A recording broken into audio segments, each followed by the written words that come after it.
Oh. That's embarrassing. Sorry.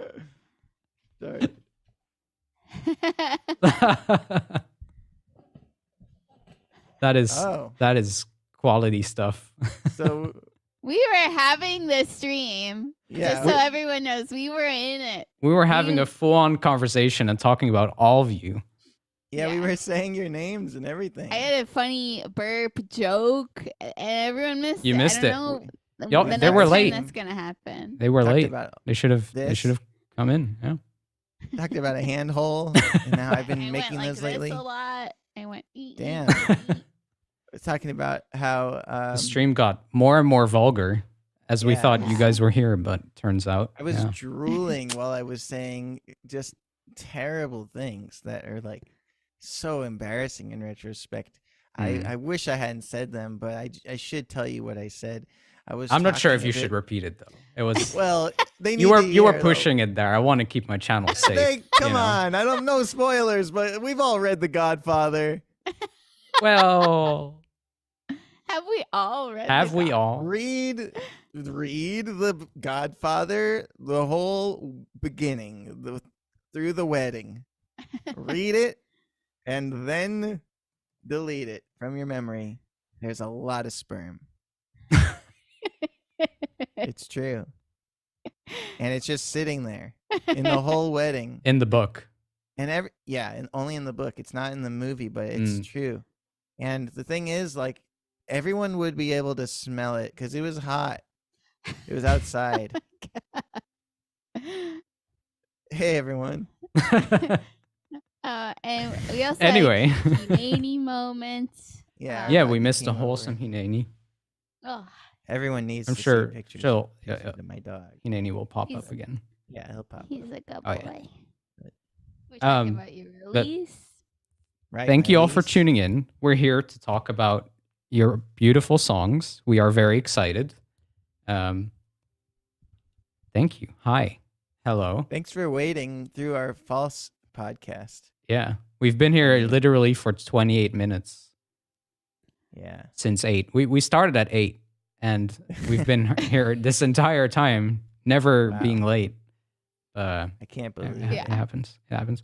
Anyway, what are we going to do today? We're going to listen to everyone's songs that include a riff as the main hook. And I am very excited for some good riffs today. In fact, I'm also excited for good hooks and just the idea of hooks. Hooks and riffs. I don't think we've like made a point of be like, there's got to be hooks, folks. Mm-hmm. But when you get down to the science of a hook, you get into the science of snacks. Because you eat one Cheeto, you eat another. You eat one Pringle, you eat another.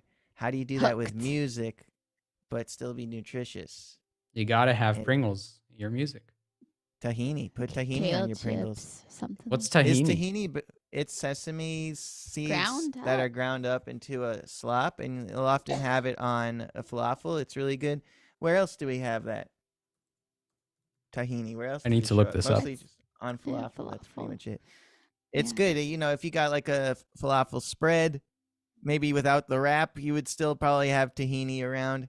You can get it at the store, and I recommend it. It looks suspicious, like it might be in The Godfather as a prop. Oh my God, yes, The Godfather. It has like so much tahini related stuff. But I'll just tell you something. I'll tell you something immediately. You can put tahini in your smoothies. Today we have a smoothie which is chocolate tahini sauce that comes in a you put it in the closet, not in the refrigerator. Like peanut butter for some people. You put that in there with 2 bananas and oat milk and some dates. It was so delicious. Did I say the right fruit? Dates? Yeah. Dates. Yeah. It was great. It's like chocolate milk, but it was like a chocolate smoothie. Probably healthier than that. Yeah, definitely. What's bad in it? Sugar. Well, there's no added sugar. Okay. I imagine it's quite in the quite chocolate tahini, tahini. Right? Yeah. It's definitely sweet, but it's mostly fibrous. Bananas. This is what it looks like when it's the gone. glass is empty. You can see it's stuck to the side. Thank you. Yeah. You get the That's vibe. from- I'm getting some vibe. Yeah, there's Yeah. a little bit of vibe coming through. I appreciate that so much. I really appreciate you for sharing that, Glass. No problem. That's Everyone can really learn. And Lemmy Vanilli says that tahini is great for salad dressings. It's a great idea. Yeah. Mm. I would say if you put it on one type of lettuce, that could be your whole salad because it's such an interesting taste. You could just Mhm. get one type of lettuce, chop it up, put tahini on it, and pretend that there's other types of lettuce, and you would be fooled. Wow. There you go. Life hacks. You could say that. You didn't expect it here, but there it is. There Another you life go. hack is if you have a microphone like this, you cover it in plastic wrap, and then you cover that in tahini. egg, Oh, and sorry. then you An egg. heat it. You take the wrap up and you heat it, and then you've got yourself like an omelet roll, and you can just put diced tomatoes in there like for the whole morning. It'll last. The whole morning. Yeah, you just take it off and then close the bottom and put diced tomatoes on there, and then Cool. Yeah, that's one bite. Wait an hour. that's very helpful. Thank you. I try to be as useful. I kind of want to have an overlay on the stream though that has like something to do with smoothies, but then I feel like we're smoothie of the month. smoothie of the month. But we'd have to ask what was it, Dax? Didn't he do the Yeah. smoothie show? Yeah. You talked He about has him a last whole time. smoothie show, but Yeah. he really, Dex Flame. He really wants other Yeah. people to eat smoothies though. Okay, so it's cool with him, probably. So hybrid thistle is recently discovered they've been allergic to coconut this past year, and that's why their throat keeps swelling up every time they eat it. That's Oh, really no. sad. Let me tell you something. That sucks. I will be praying for you starting now.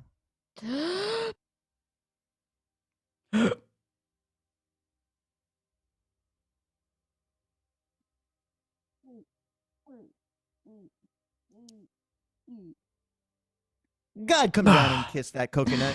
God, come down and kiss that coconut. God, come down and kiss that coconut. Please, God, come down and kiss that coconut.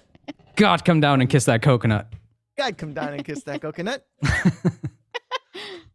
I I think it's a good moment to listen to our first riff. love that idea. Yay.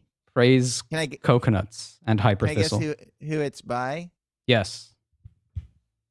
Is it by Mams? No. Is it? Okay. Well, this is gonna get boring if I just say There everyone's you, name. you got two of the letters. There's two letters Oh. similar. Martim. Mike Allen book is Oh. called Trills from Nowhere. Cool. Oh. Oh yeah.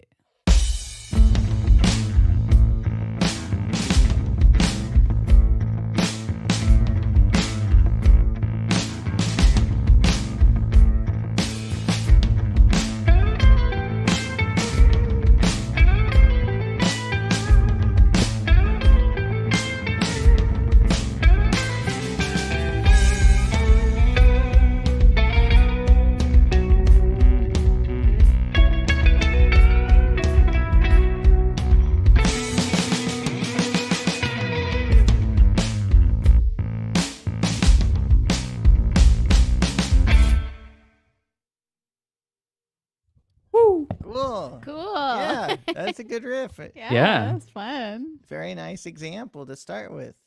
For sure. It had a cool vibe. Nice rhythm, like Jared also said. Yeah. hmm The That's dope. drums are nice. The surf rock vibe with the toms. And it's got like a bit of Red Hot Chili Peppers in there with like the bass and drum combo, I felt. Mm. Yeah. Yeah. Red Give Hot me Chili a Peppers. cool smoky bar vibe for some reason. Yeah, Yeah. totally. That would be definitely a smoking is permitted in this bar kind of. It's like they still smoke in that bar. Yeah.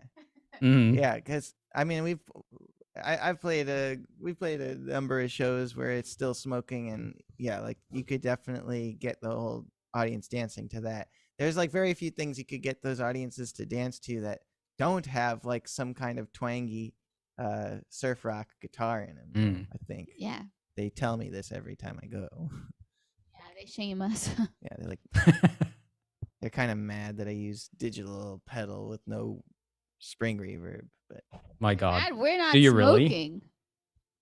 I mean, Not smoking and not using the right gear? I mean, come on.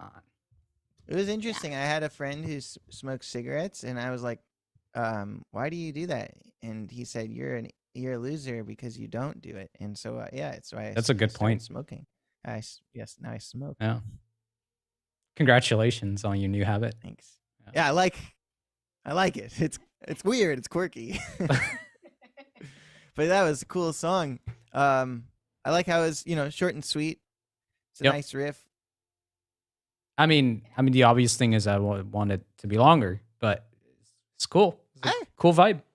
Can't I complain. thought it's a good length because I feel like that would maybe be like movement one, or it'd just be like a part, a track on an album that has like fun stuff on it.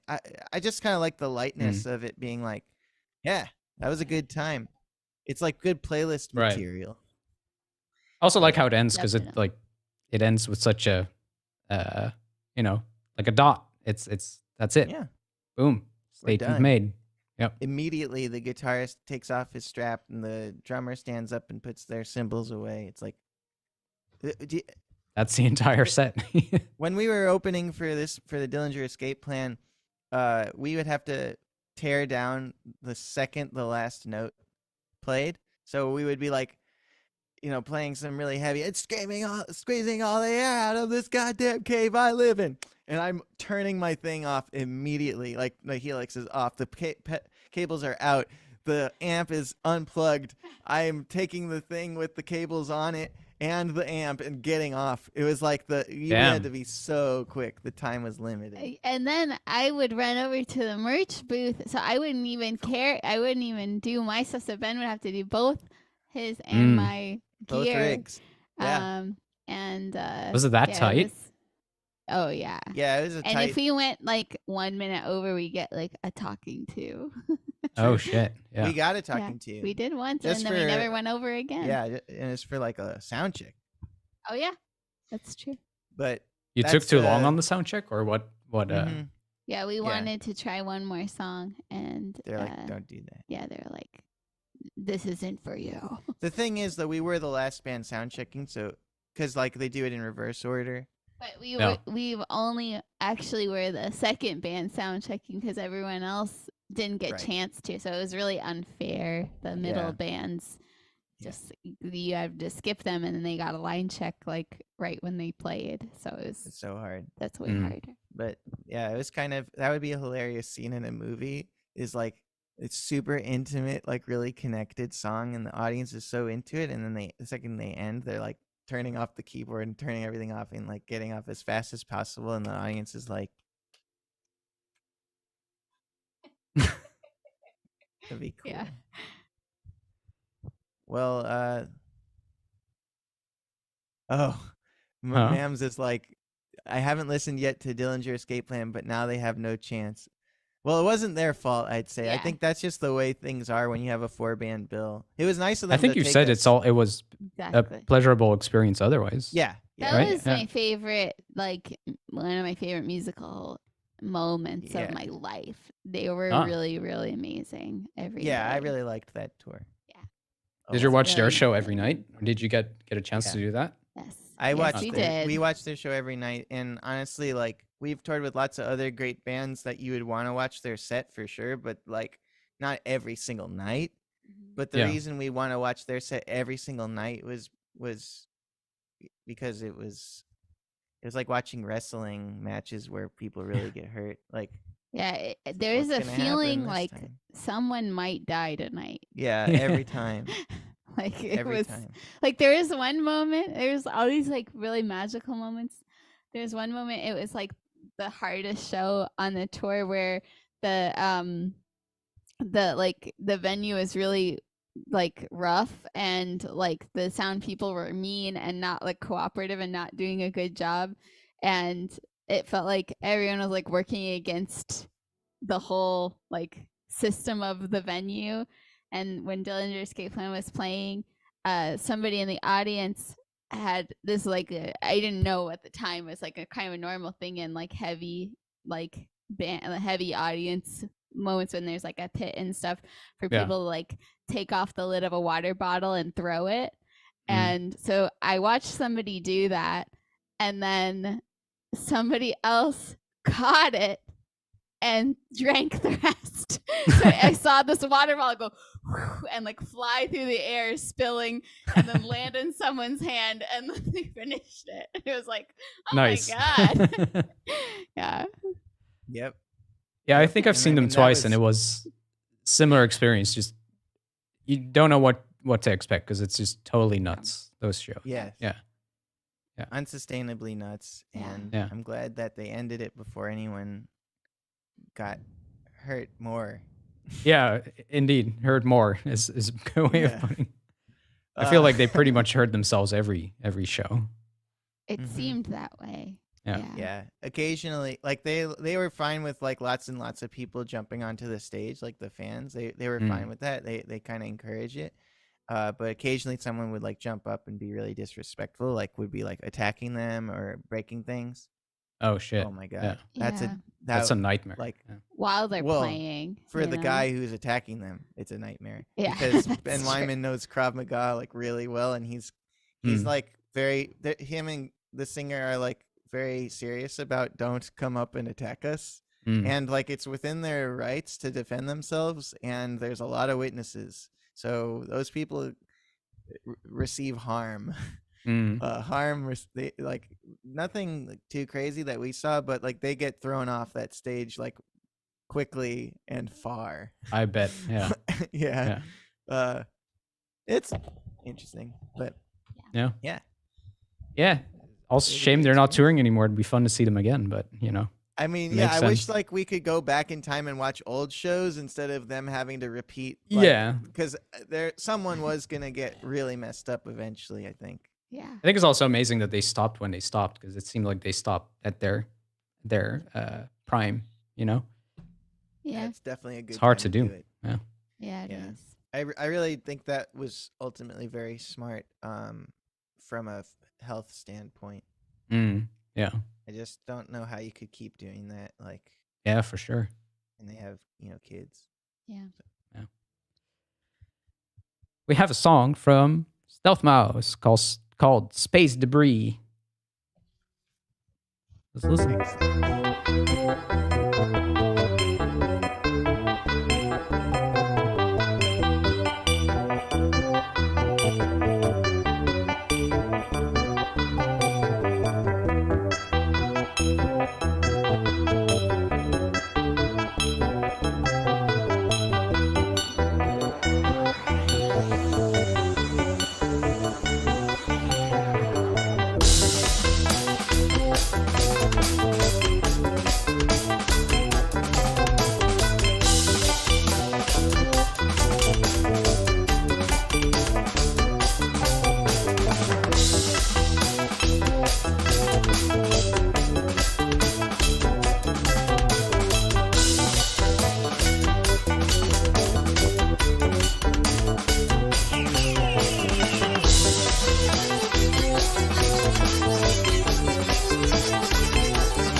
Wow. Cool. Nice. That's Those what are it's really like cool with- synth. Yeah. Yeah. On the right, it sounded like it was in such a. It had such a like a in the room sound. It sounded like it was coming. It was like recorded in a room. I don't know. It's cool reverb there. Really, it's a kind of like an example of what it's like when the drums are the lead singer, because Stealth Mouse played the drums and had everything else was like repeating, and so it left all this space for the drums to be the pulling agent. I like that. Oh, Yeah, I like that too. Ben, could you turn both of you up a little bit? I just read someone mentioned that you're a bit low. You're low. Now we're a volume. little less low. Now Get you're low. lit. Oh. Dang. Yeah. Okay. I really liked when the drums came in. Yeah. That was both times. I was like, oh, yeah. I heard you say that. Yeah. She So did bonked me I. on the head. Like, oh. What was it? Oh, yeah. It hurt. Yeah.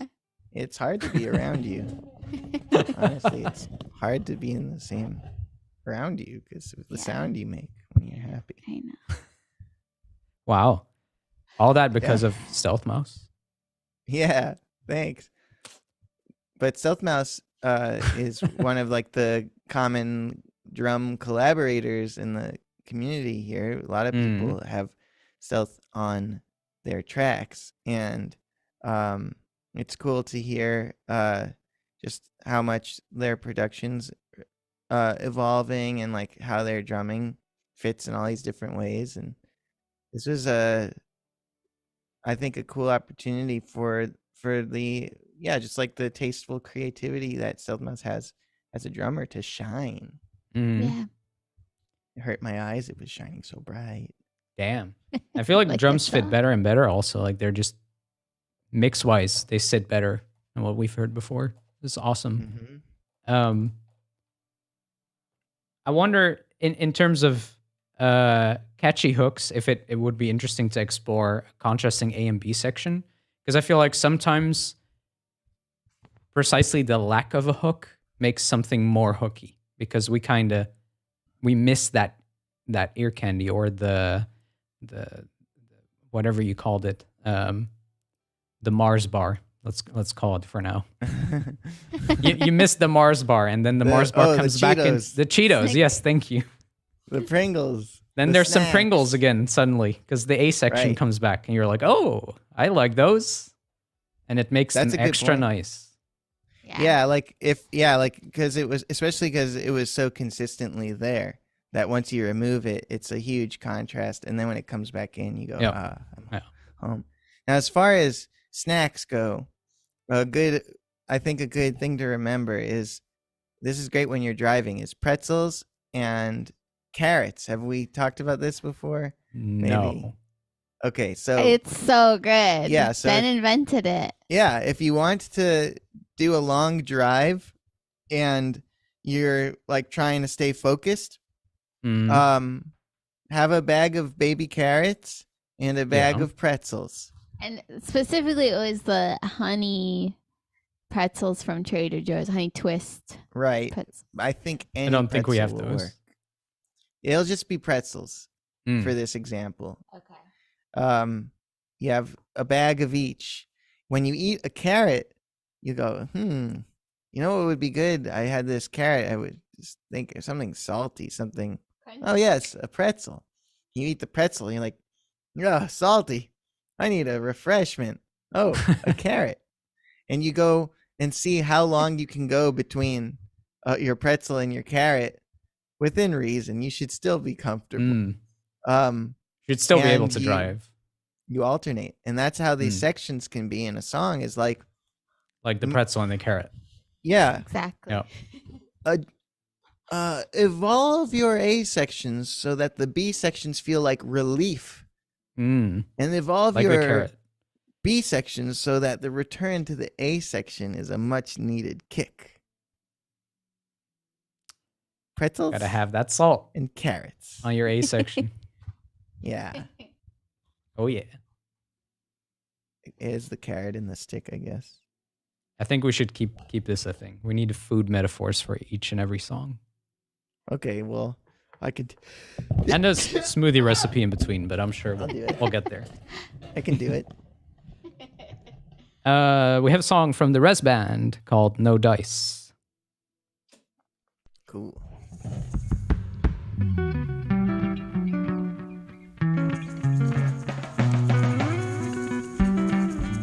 Yeah, the Pretzel Award goes to Stealth Mix.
To the shop, but there was no dice. No dice.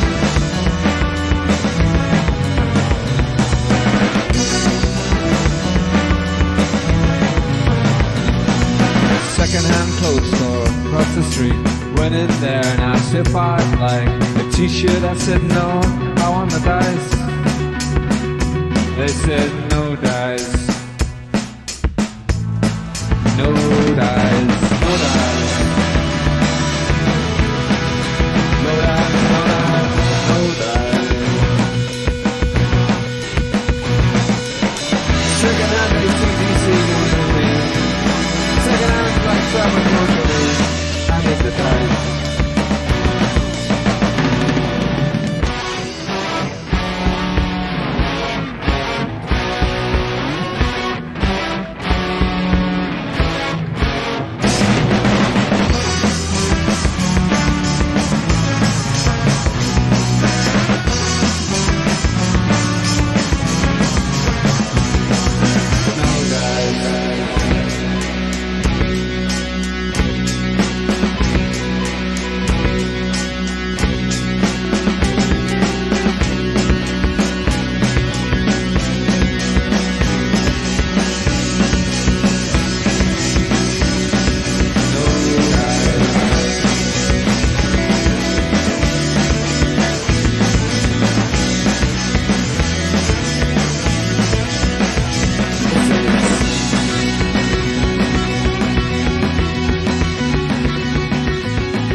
Whoa. All right.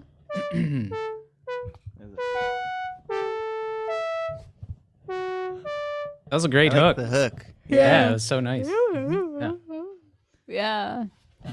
I felt like that was like in a movie. That was like a montage where the main character is like going around to different places and like asking somebody like the same question, like looking for something or directions, and everyone's going like, nope, not here.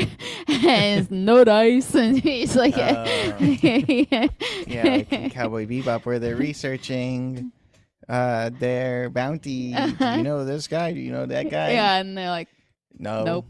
No. Over and over again. I have not seen Cowboy Bebop. Should I? Yeah. It's really good. Is it I still was good? like, Anime. yeah, Anime. it's like it Yeah. holds up like nothing else. Like it's incredible today. It's say. like it is so feels really current, even politically correctness wise. Like yeah, it's really it's amazing. like really, because it's really deep Yeah. deep Oh, show. okay. Yeah. Yeah, I've Ben watched showed it to Evangelion me. recently. Nice. I'm revisiting what's it called? Alchemist. Full Metal Alchemist. Oh, cool. I Because haven't I seen remember watching that as a teenager. Yeah, no, I haven't seen Cowboy Bebop. I know. It's I great. loved it. Okay. Yeah, it's terrific. It's I watch the intro every time too, which the music's so it's cool. so good. It gets you so hyped. Mm. Yeah, I mean, just like so much of the drama is set to smooth jazz, and there's so much style. It's so nice. Cool. I had that with Evangelion. That intro track is just amazing. So good. Cool. Yeah. If you haven't seen that, you should absolutely watch it. It's I have incredible. not seen that. Yeah, I saw it for the first time last year.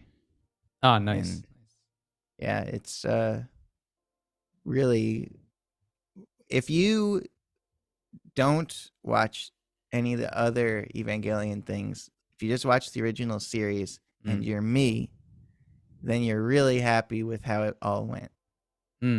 They, like, just to not spoil anything, but to explain what I mean, there was like issues with, I guess, the budget or something. There were some factors behind the scenes with production that made it so that once the show like got really popular, they wanted to add like more installments to like maybe compensate for some of the stuff they couldn't do before. I'm not really sure, but I feel like the budget restrictions are not the original like arc of it is a incredible experience. Yeah, I agree. Yeah, I think I've seen the others as well, if I recall correctly. End of Evangelion and like there's movies. also different versions of them, of those. True. I think. Yeah, there's different versions of the original series, right? Like, yeah, it's like the confusing. I was elevator- kind of lost as to which one to follow because there's like yeah. Yeah. The elevator scene. I've seen 3 different versions of it, like on side by side on YouTube. The original is definitely the best one. Yeah. There are shots in this show that you're like, why the hell did they do that? Like, why would anyone do that? And then you think about it for a second, and it's genius. It's good stuff. You have to watch the whole dang show though to fully appreciate why Hugo and I like it, because with I a can lot of confirm anime, because I watched the first 2-3 episodes and I was put off and I stopped. And then I was like, no, Same. this is not for me. And I gave it another try and pushed through. And then I was like, okay. Yeah. Okay. Same thing happened with Trigun. I was we're watching like, Trigun. I don't know. And then Ben's like, keep watching. And I'm really glad. Anime series from like the 90s and early 2000s like they were like getting made. Like, so if there was green light for the show, the whole show was getting made and then they were putting it out. So there wasn't this like, we got to hook them early on thing. People kind of like, I think, committed to watching it. So you have these stories that build patiently, and it's not familiar. Like, it is not a familiar experience. Like, if you think about like Better Call Saul, which is like an example of a show that builds patiently by modern standards, they still have to like in the first episode refer to Breaking Bad, you know, like they have to do these things to like, they have to. And I don't get that feeling from Evangelion. Like it was. No, I mean, because this show isn't about what it's about in the first half. So we'll that's have to the whole thing. Not without no spoiling. spoilers anymore. Yeah. But yeah, I feel like the show Weeds was the first time I had ever seen that like hook thing. I think The Sopranos was before it, obviously, but like it was like this like thing that happened with the writing where once one tension was resolved halfway through, that another one would begin, and so you're only like getting half tension half resolved all the time, and then there's a new one as soon as this one's resolved, and it's just like You don't get a this break. like overlapping. Yeah, like I gotta find out what happens. Yeah, it's kind of like kills your soul, I think. Yeah, I don't really like that tension loop kind of writing where every episode ends with something bad happening, like which definitely is not how anime series is the ones that we're talking about work. Like the end of each episode, there might be a cliffhanger every now and then, but it's generally not right. It really is satisfying to me is like if you could watch one episode and then go do something else, think about the episode a little bit, be like, what did you think of this part? What did you think of that part? Instead of being like, I have to get to the next one. I have to see what happens. Yeah, that's always rough. I think you absorb it a lot better that way. Yeah. Now this song, No Dice, definitely did have a lot of like narrative qualities. Yeah. And, I like the way that the dynamics worked. Like it really felt like it got so big, and that's a cool thing that you get from having a live band that does a lot of intimate communication internally, because they do a lot of improv. So their sense of dynamics is really good. It's something that all of us folks who do like more electronic music and more in the box music should try to see what aspects of the subtle dynamic build we could bring into our own work, our own like work, which has very different timbres from that. Yeah, for sure. I feel like still this song it felt like a different vibe than what we normally heard from Res Band. I feel normally it's a bit more punky or something. Also, the vocalist sounded different. Maybe it's just a different vocal register, but I almost wondered if it's a different vocalist in general. I don't know. It sounded good either way. But it was really neat. Yeah. Nice storytelling. I dug it a lot. Very cool. It's like, then it was like... Oh, it was a different guy singing. Okay. I'm glad I caught that. Good job. Yeah. Wow. Nice. That part, when that part was like first came in, or when it's like really exposed, it felt like almost like got like a vampire vibe a little bit. Yeah, like vampire, like cathedral-y sounding. Yeah. Yeah. I can see that. It's a cool mix of feelings. Yeah. But very cinematic. Nice. Yeah. Cool. No Dice. We have a track from Trig Jegman. Trig Jegman's back. Wow, cool. Hell yeah. Yay.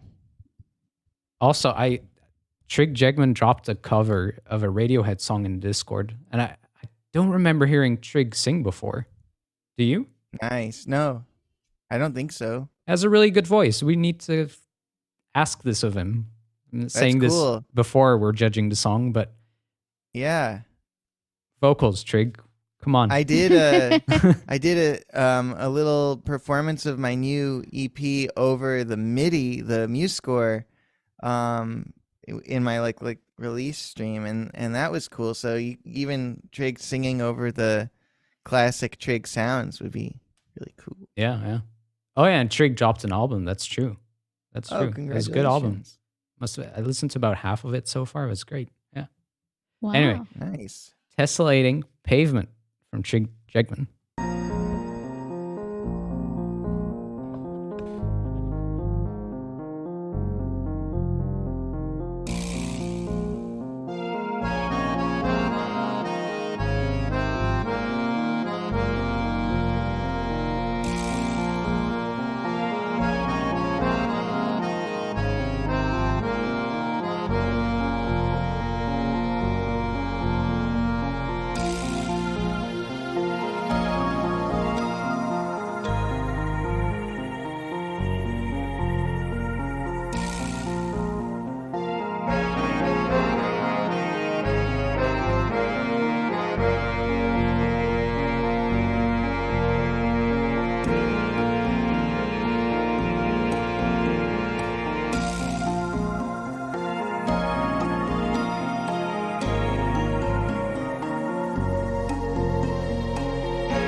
Wow. Nice job, All right. Trig.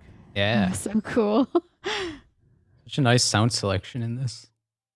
Yeah. It's like really nice pan fluty later in there that came in at some point. And I was like, oh yeah, that's good stuff. The hard panned, like vintage, old school crystally synths were really pretty. Yeah. That really like took me on a journey. Like I was just like, really taken away. That was really, really lovely. Yeah, I like the use of an accordion sound, I think, as like the main riff thing. That was a choice I wouldn't have thought of. That really was great. Set a tone that was transportive, and I saw a lot of people in the chat go pirate vibes. Right. I didn't feel pirate at all personally. For me, when I think about pirate, I think about like Napster, Kazaa.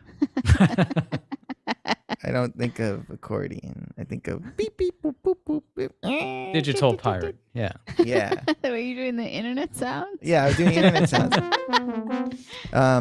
Yeah, but that was nice. It was nice to hear you back again, Trig. And you just got to get like Angel Mark Lloyd to scream over that.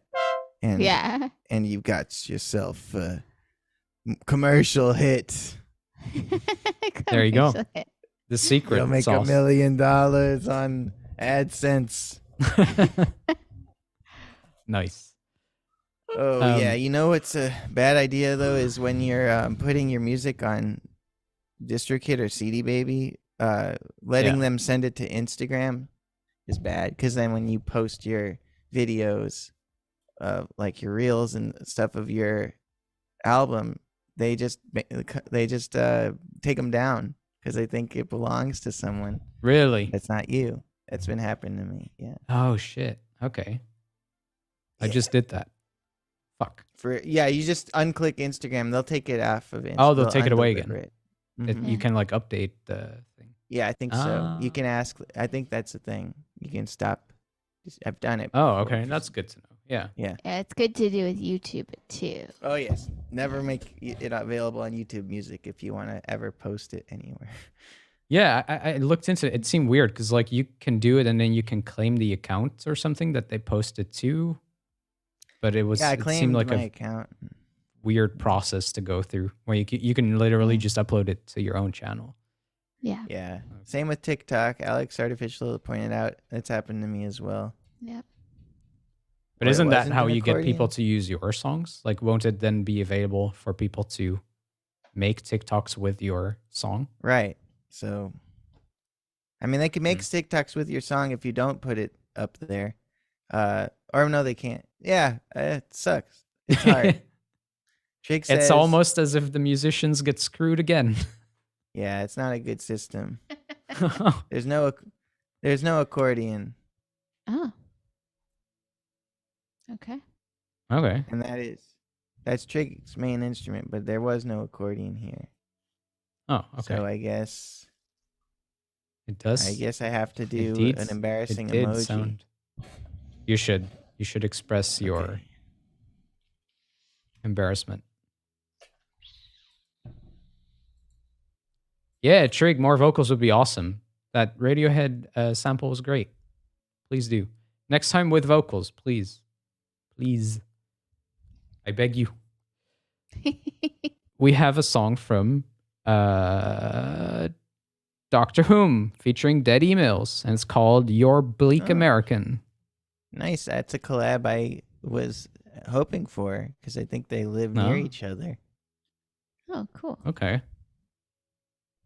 Let's hear it.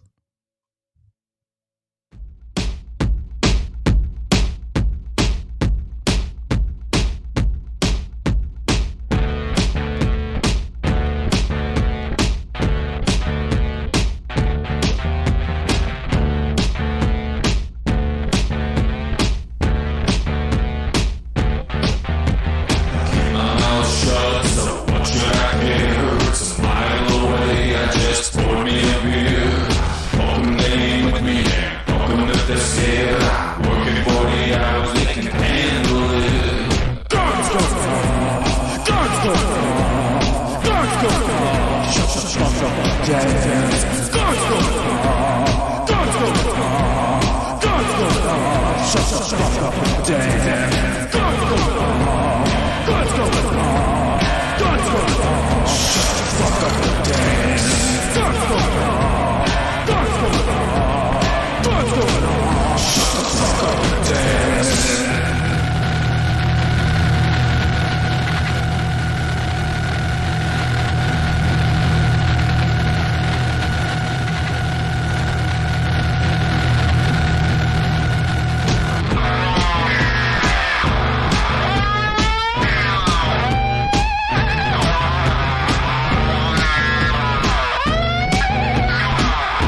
All right. Nice. I really dug that. That was up my alley. Yeah, same. Yeah, I feel like that had some real like Idols vibe of like the energy and the like. Yeah, it sounded like that was fun to make. Yeah. Super badass to be like, shut the fuck up and dance, and then the next thing you do is like you can't. How are you gonna dance to that? It reminded me of the band Suicide. Alan Vega, I think is the vocalist. It's called like that delayed vocal thing they do a lot, which is really cool. Yeah, I don't know if you're familiar with that band, but very cool approach to it. If you're not, you should check them out. When you have a delay that's that pronounced, it really is like the voice is like a whole other instrument at that point, and it like it's vocals with that delay on it is like a different instrument, and it's very well used. Yeah, super cool, super punk. Very cool guitar too. And both of them are such Dirty Daniels, like Dr. Hume and Randy. Like they really are. Dirty Daniels. Yeah, David's, are like dirty dirty dandelions, because like they both do such spooky stuff sometimes. Yeah. So hearing them come together and make something really, really mainstream, honestly, like catchy, hooky, but still very punk. Yeah. Yeah. It's nice. Yeah. I mean, if this was, like I could see them selling this song to like Spotify. No, I think you know who it is who's the one who broke up and you drove your car past my block? Olivia Rodrigo. Olivia Rodrigo. They should sell this song to her. Yeah. Yeah, I'm sure she'd do a great job. No, she'd mess it up. Even better. It's not really her thing. Oh, okay. Yeah, that's a good point. It's not going to be a good match, Hugo. You really shouldn't. That's a fair assessment of what should happen. Definitely. I apologize for Hugo. I will put Olivia a shameful. Rodrigo? Come on, that's not. I'll put a shameful emoji in the chat. Okay, how about that? Better. Yeah, embarrass yourself. I'll pick the face red droopy eyes one. That's a cute one, though. That is cute. That's cute. Yeah, but I like that. I'm glad. Thank you for saying that. You're welcome. I think this is a cool combo. I don't know if I'll be allowed to post this. You can post emojis. They might take it down though because it's too good. It's pretty good. We've got a track from Mams with Witch King and Sumika, and it's called "Let's Pillates. Oh.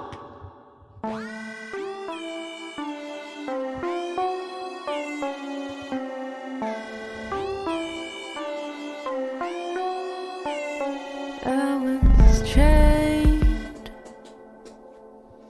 It's already over. Never walking away. It's untenable.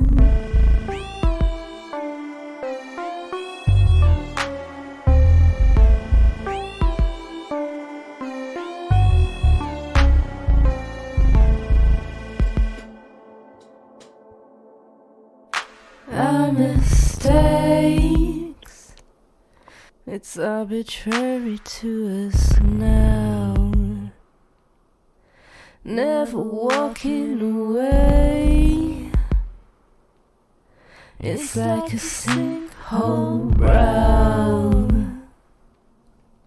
Are we strong enough? Let's appellate. I found the love under my skin. It stopped the itching of healing knife nicks.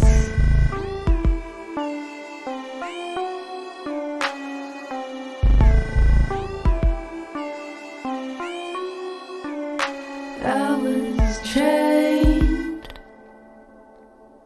It's already over. Never walking away. It's untenable.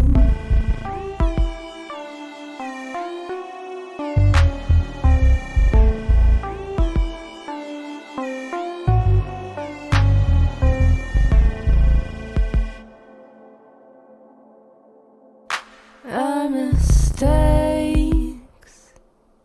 it's arbitrary to us now. Never walking away.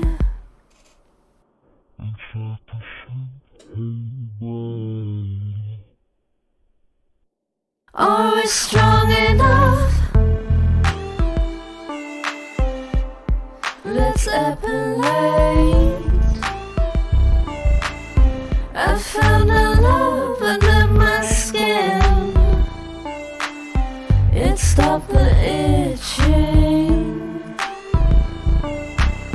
of healing knife nicks.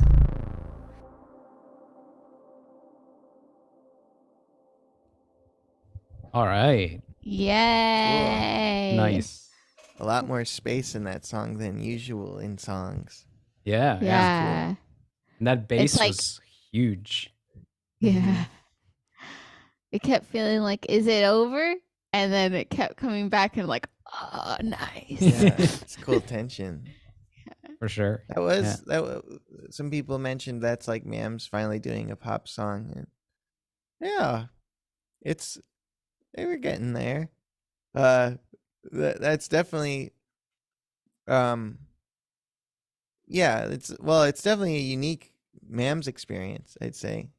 That was like a very new sound for Mams. I'm not sure if I've heard Sumika Mams collaboration or what. Well, I have. think they have.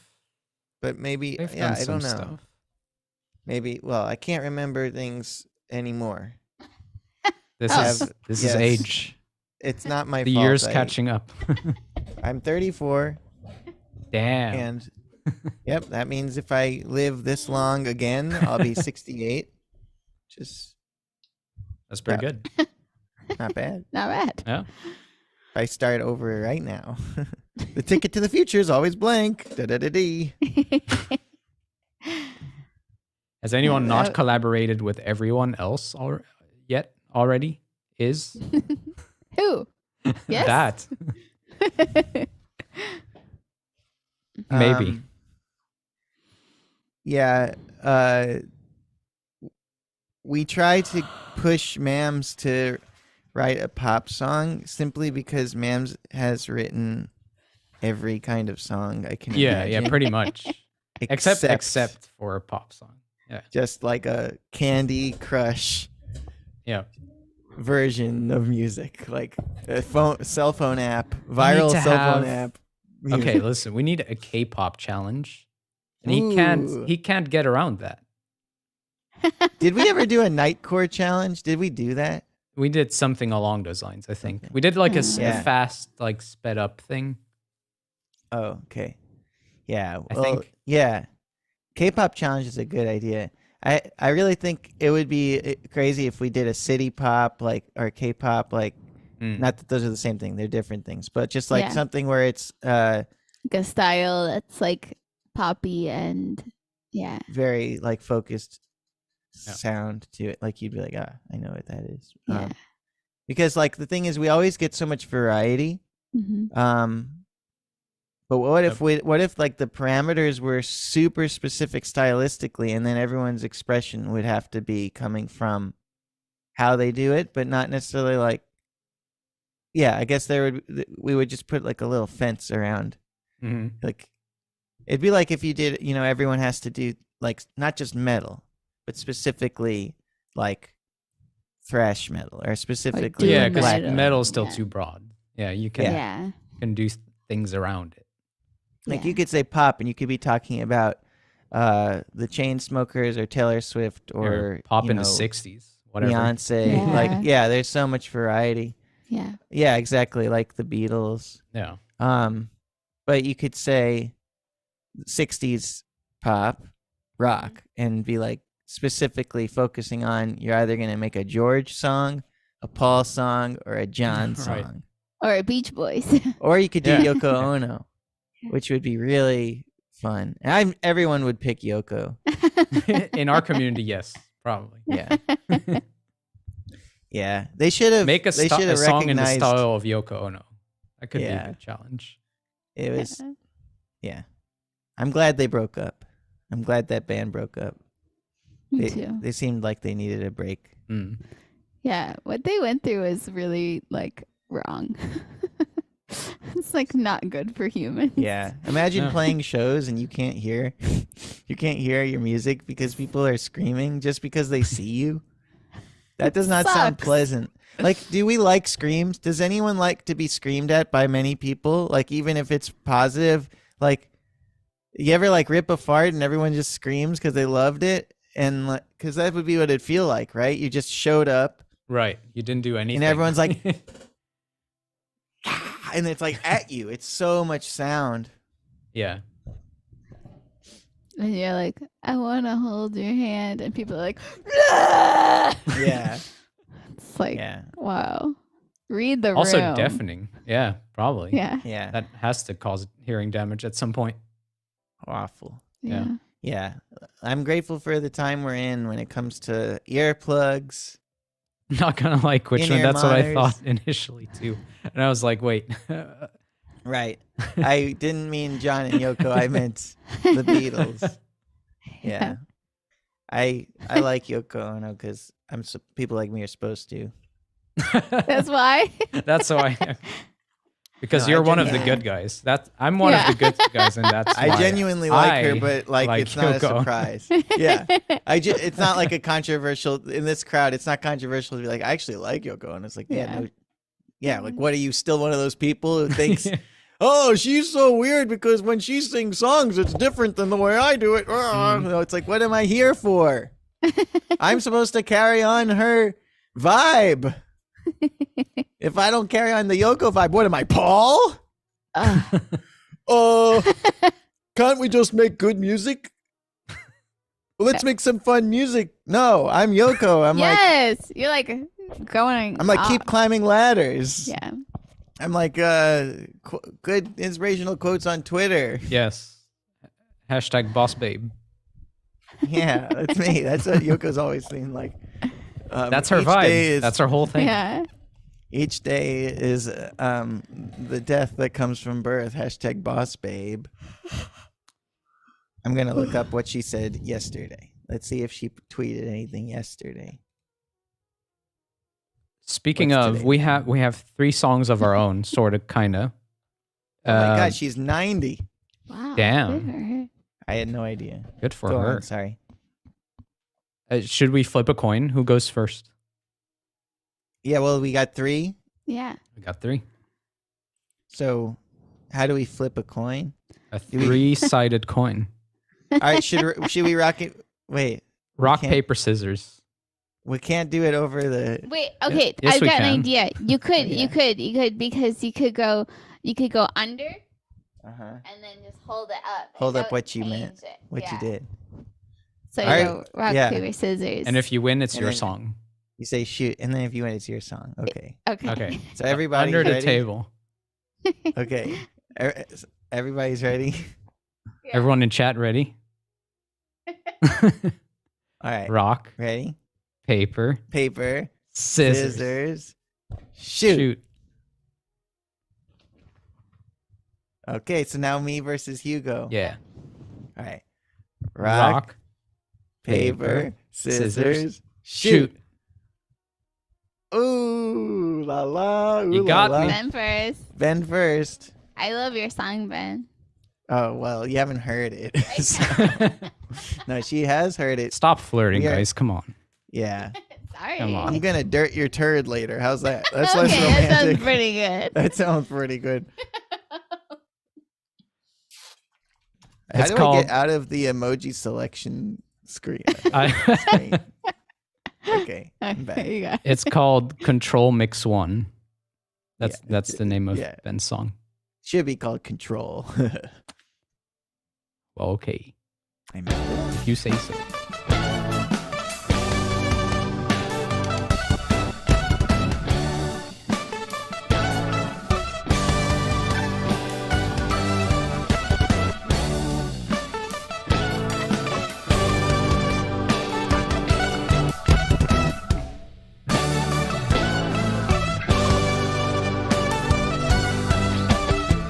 hey, you win again. I winged it, but you had a plan. I'll play again and again and never learn a thing about my soul is just a bio. Dates and titles that anyone could buy if you just know the right guy. When the pain is sticking deep down, you're looking for the pie. Slow down, living in a passing car, forgetting on which side to drive. We're burning up the regular roads. The kids can't go, the kids can't drive anymore. You know.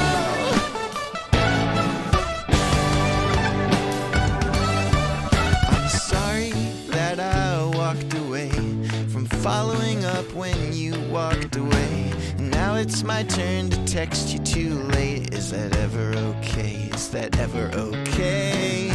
I'm not the life of the party, but I don't wanna be lonely. Don't wanna meet you in the middle. Just come to where I am. Living in a passing car, forgetting on which side to drive. We're burning up the regular roads. The kids can't go, the kids can't drive anymore.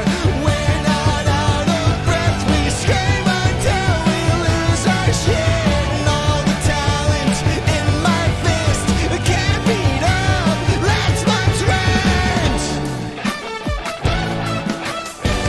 Control, control.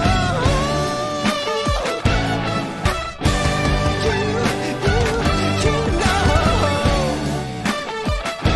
I need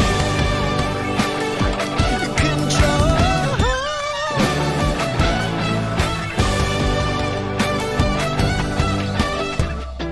Living in a passing car, forgetting on which side to drive. I'm burning up the regular roads. I just can't go. I just can't drive anymore.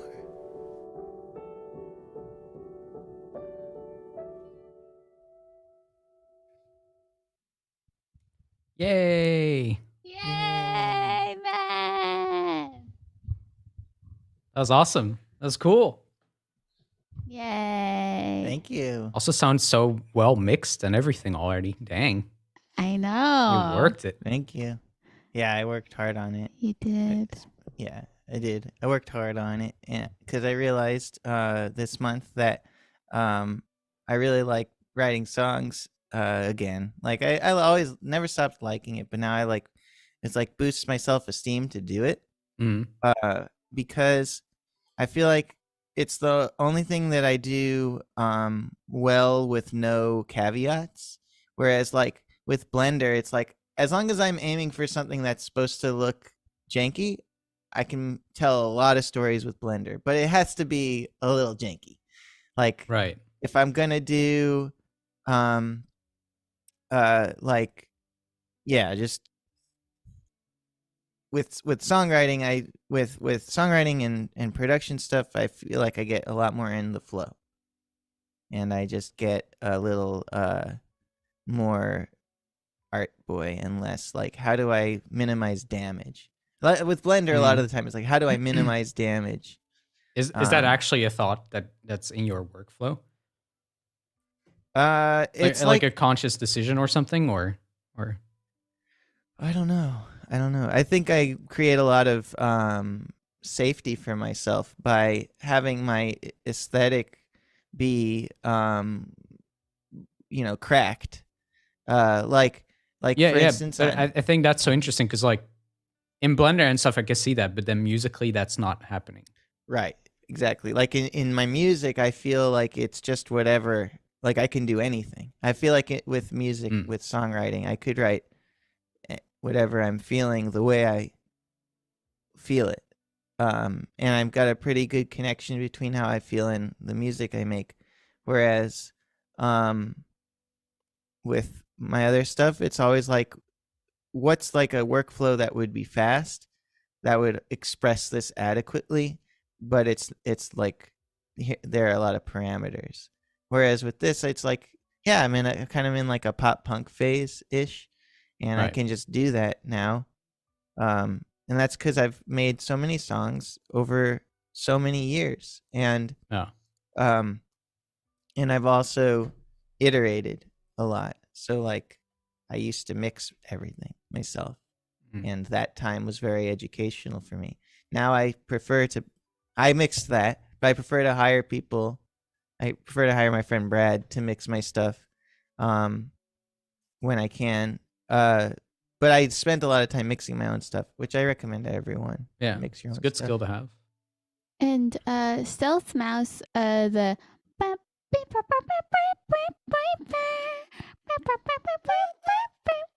that part was the hook.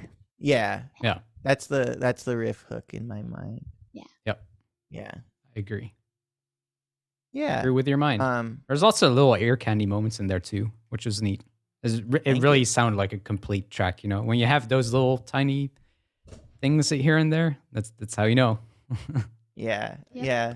I put out my EP this last week, and before I put it out, I was talking with Jessica to a friend of ours who had put out music recently and was really like kind of hurt by a few things. Like for one, not really anyone in their family like noticed they put out a track, and then like a lot of their friends, their close friends, like didn't like say anything about it, and didn't get like a lot of, you know, like response. And we were brainstorming like, okay, so what, you know, there's this like instinct I think a lot of us have, and when I say us, I mean like YouTube teacher people, to be like, it's not about the views, it's not about the likes, it's not about the comments, and be totally lying, you know, because we really want views, we really want comments, we really want feedback. And then it occurred to us, no, we really want feedback. We really want to feel connection. We want to feel like we put forth something that was a statement, and then we're receiving response. And so when you distill it that way, now it gets to be a little less like quantity and more like quality, where it's like, what counts to me as meaningful response?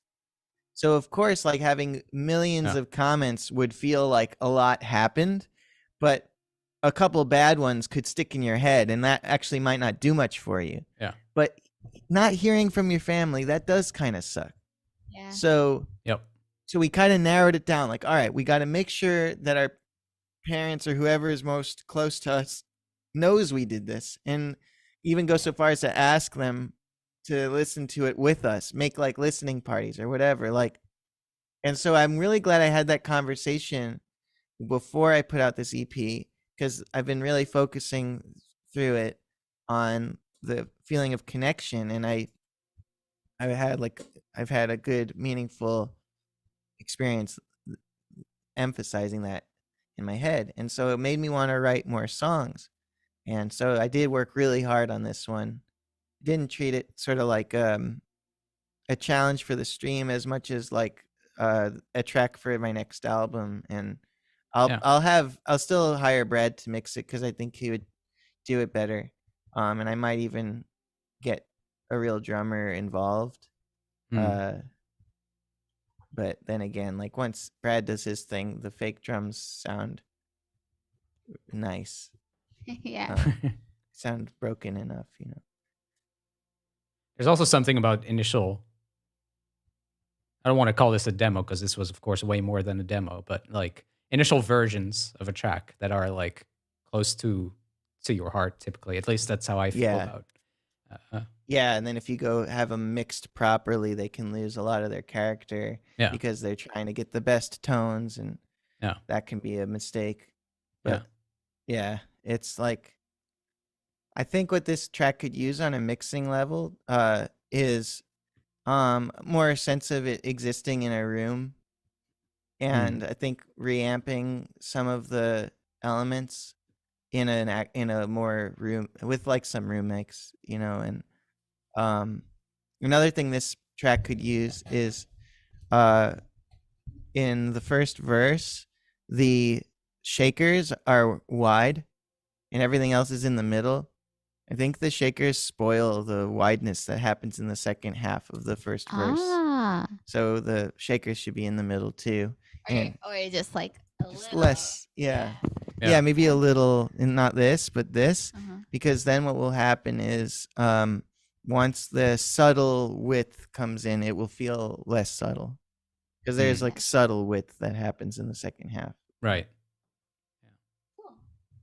Yeah, but that conversation about like how to have connection, I've been thinking about that so much. That's why on Instagram today I posted videos that are like about your release and Josh's release. Oh, that was sweet.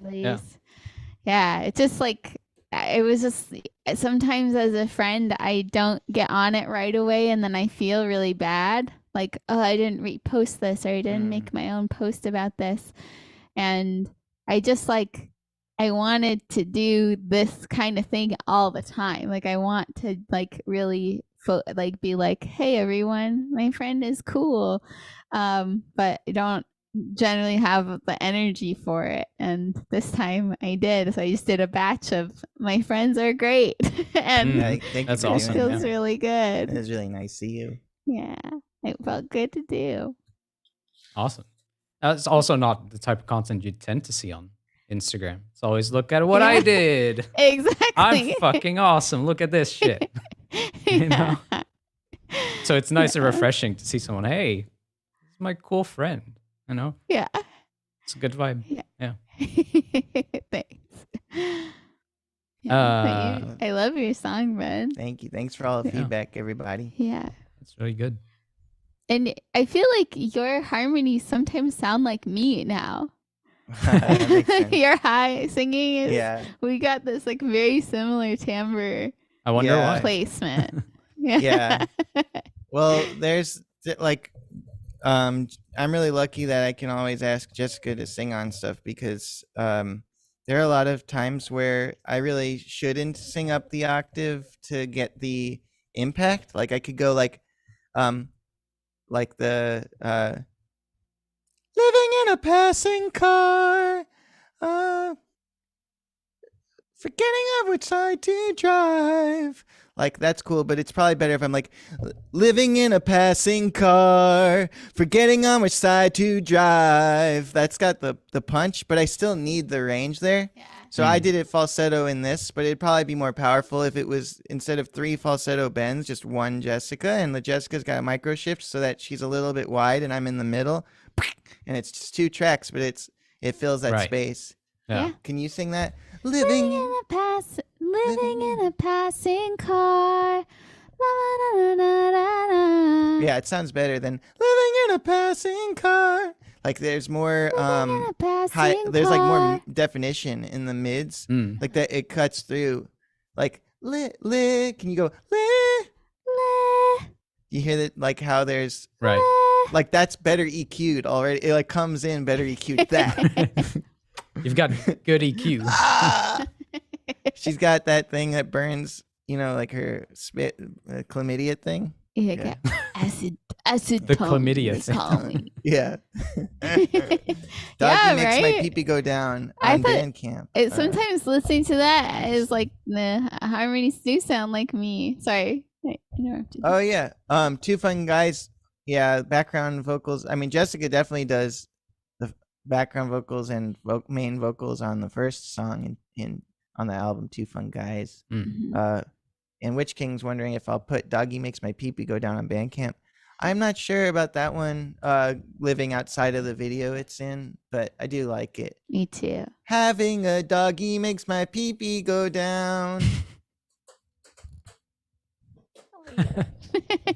It's just permanently down now because I'm like too jaded to have arousal. That's the life. Yeah. Yeah. Yeah. I'm like a ice pop. Not good. Not good. We have a track from Hushed Hands called Did You Hear Us? At the end of this expenditure, when it is said that all is done, as a precaution, just to be sure, we have a question. Did you hear us? Did you catch it? What do you think we said? Can you repeat back to us what you thought you heard? Did you hear us? Are you sure?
All right. Whoa. What? That's sick. Yeah. So cool. Wow. Thanks. That Cool voice, guitar. Yeah. though. Yeah. And the harmonies. Mm. And the key changes. And then. Bah. Yeah, that was a hard vocal part to harmonize. Yeah. That's cool. The riff was super well like crafted. The timbres like knock you out. Mm. The floppy sound, like the attack was so well defined. Yeah. I like the bass too. It was nice. The distortion on the crunchy. bass. Yeah. That was dope. Yeah. Yeah. Yeah, it's really cool when you get a sound sandwich like that. Yeah. Everything, all the flavors. Don't mention sandwiches, Ben. It's like a. Oh no. Yeah, I just want to make a short story incredibly short. Hugo ate a sandwich. It was bad. It made him puke. Gosh, ouch. The combination of timbres. I just jammed my finger on my leg. Oh, no. The combination of timbres, though, of like having a guitar that fits so well with the bass like that, and then all the drums is cool. That is very, very cool. Yeah. Mm. Ain't no lie. I like that, guys. I want to dance. I want to dance to that like this, where you don't like, you just use like gravity to keep moving. Here, Ben, can you move a little? Go this way.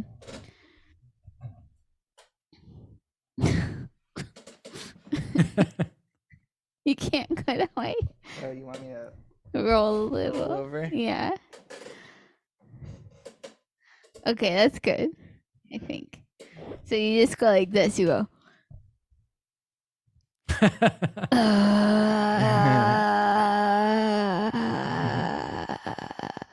Like that. That's a Yeah. good You dance wanna move. try You it? look like you're wearing heavy backpack. Yeah, it's like the world is crushing you, but you're like into it for a second. What's it called? Dump. Dump?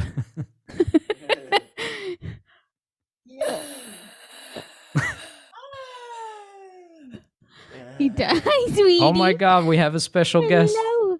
Hello. There's a dog under here. Hello, cutie. You got a dog?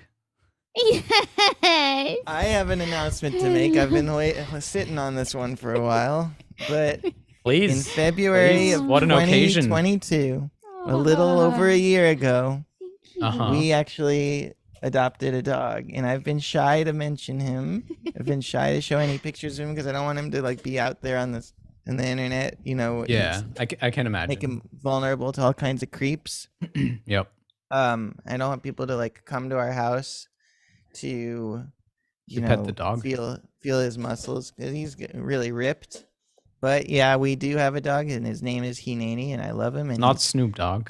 we've had him for over a year now. Yeah. But I will start posting about him and pictures and videos of him. I will. Oh, that's Yeah. nice. But That's nice. I'm gonna take my time for his sake. Can we expect an but- update later today?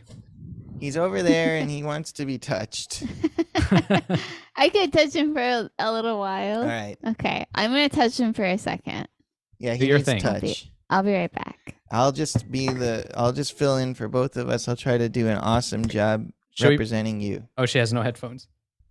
She can hear. I've got the speakers up a bit. Oh, okay. Should we play the next song? Sounds good. We've I'll got double we've got react. a lot of them to go through. That makes sense. We have one from Lemmy. Lemmy Vanilli has a track called Tear the Seams. Hell yeah.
Damn, all right. There was a wild swarm of insect synths. We're crazy. Yeah, there's always so much to learn from Lemmy's tracks. Like, Yeah. I like them on a basic level. Like, I can just listen to them and I like them a lot. But I also am trying to steal some of those tricks. Steal the secrets. Like steal some secrets. And one thing I've observed that time was, there's two things that I want to mention. One is when there was like a lot of like kind of mellow, chimey tones. That's when they came in with a big buzzy thing. Yep. And that extreme contrast makes for really nice sonic mixes, because that buzzy thing existed in a frequency that like the other things just didn't. And I imagine like I don't know how much that's how they're thinking about it, if at all, but it's like I cool wonder too if it's like thing. a conscious thing in the process. I mean, there's definitely got to be a sense of like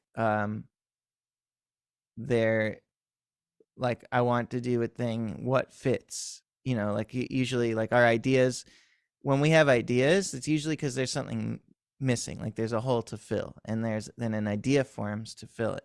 So for instance, if you have just like a bass part, you'll have ideas to go with it because there's a lack. But if you have a really full sounding track, then you might not think of anything. So right. That was one thing, was I noticed like that huge contrast there was so powerful. Another thing I noticed was there's this feeling of like magic doors opening and then stuff pouring out, that I like cracking an egg and then hearing the yolk fall and then sizzle. There's like a lot of that kind of opening like a door to a new space. So for instance, there was a riser at one point, and then at the end of it, actually stuff cut out. So it got more a vacuum feeling. So the riser section, there's a lot more maybe ambience, or like just a little bit more like of space happening. And then once the riser reached its peak, it had like a low thud kind of thing. And then there was, it felt like there was a lot more emptiness. And Lemmy is saying they definitely think about timbre a lot when arranging in terms of contrast and layers and transitions. Yeah, so that's exactly what I loved. Like was what I was like getting was, yes, contrast, layers, and transitions. There's a lot of stuff to learn from the way Lemmy handles that stuff. I know everybody knows I'm always gushing. I think it's clear why, right? Like, you've never heard me make a track like that. And I'm really right. It's the stuff really you don't do. Drawn to I'm really drawn to that like vocabulary. Like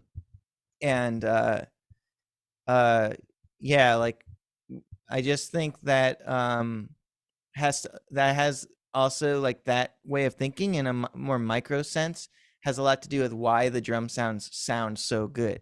Like each little piece of the kit serves its own independent like role in the motion. Like it'll, like if you were to draw out the shape, it's like low thump with punch to ting thing with crack to like little bloops and then a impact, and you'll like, it's a micro phrase that was like, like something like that. Right. But there's so much, I think, just there's like a lot of composition in the sound itself happening. Yeah. And I think what, like, my guess is the way I would get better at these things that I really admire, and like how I could start to incorporate this more, is to have more times where I don't have a lot of different harmonic or melodic or rhythmic elements in my sections, but be like, I have to make this work with timbre. I have to make like this. I have to make the piece interesting with how I change the timbre, which is kind of like what happened in Stealth Mouse's piece, where the drums could really take over because of the repetition. So I have to be like, all right, here's my limitation. the harmony, even though the harmony and stuff does change a lot in Lemmy's work, just the exercise I would make is the harmony is going to be set, the rhythm is mostly going to be set, but it's going to be the timbres of the drums, the timbres of the harmony, the timbres of the percussive melodic stuff. That changes. Yeah. I wonder if you isolate just the drums and just focus on making a beat, so to say, but then really zoom in on a micro level. Instead, like just putting harmony to the side completely.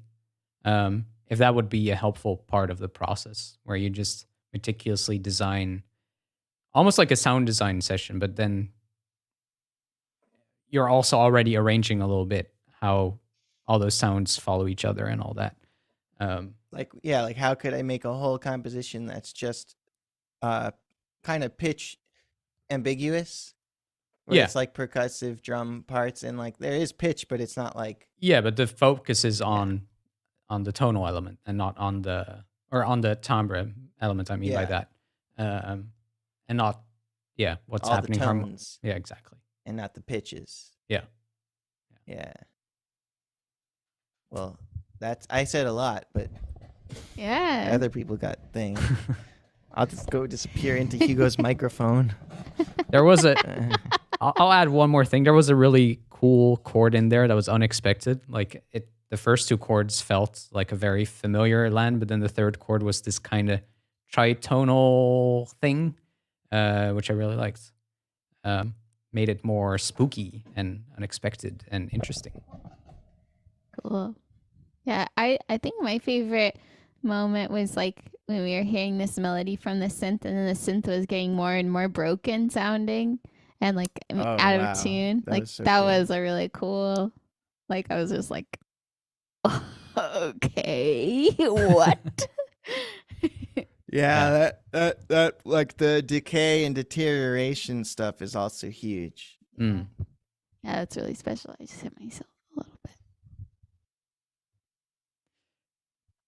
Song challenge focused on sound design and decaying sounds. Ooh. I like that. And because you could do a genre specific thing, but you could also sound design with a specific vibe, right? Can you expand on that a little? Like, how would you imagine someone sound designing with a specific vibe? Well, like you say, like you want sounds that follow an element of decay or something, right? Oh, yeah. Cool. Yeah, like wet sounds turning into metallic sounds turning into egg sounds. Sure.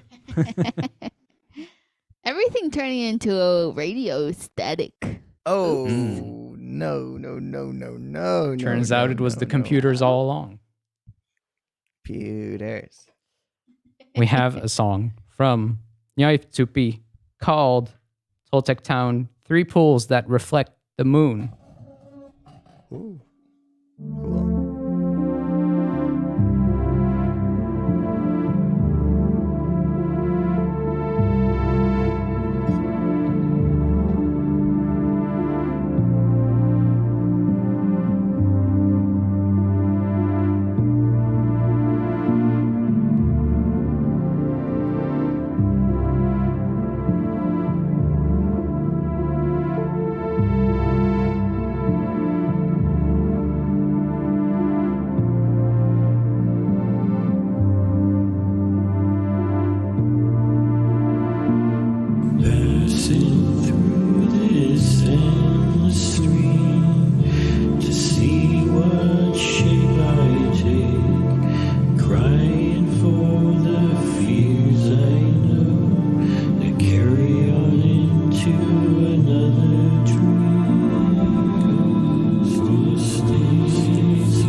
of you, watching my life go by, breaking a sweat while they second guess, fight within a tangled cord, dance furiously for the show, three pools that reflect the moon, sometimes they die too soon, the world takes so many forms, for all people to fuck up in. We love the wolf, we love the wolf, we love the night, we love the love. Move on down to the shapes of time, smoking mirror. We love the wolf, we love the wolf, we love the night, we love the love. Move on down to the shapes of time, smoking mirror. Traveling through this total town, those days change me, passing through this endless street to see what shape I take, crying for the fears I know, they carry on into another dream. Ghost dance, baby, change me.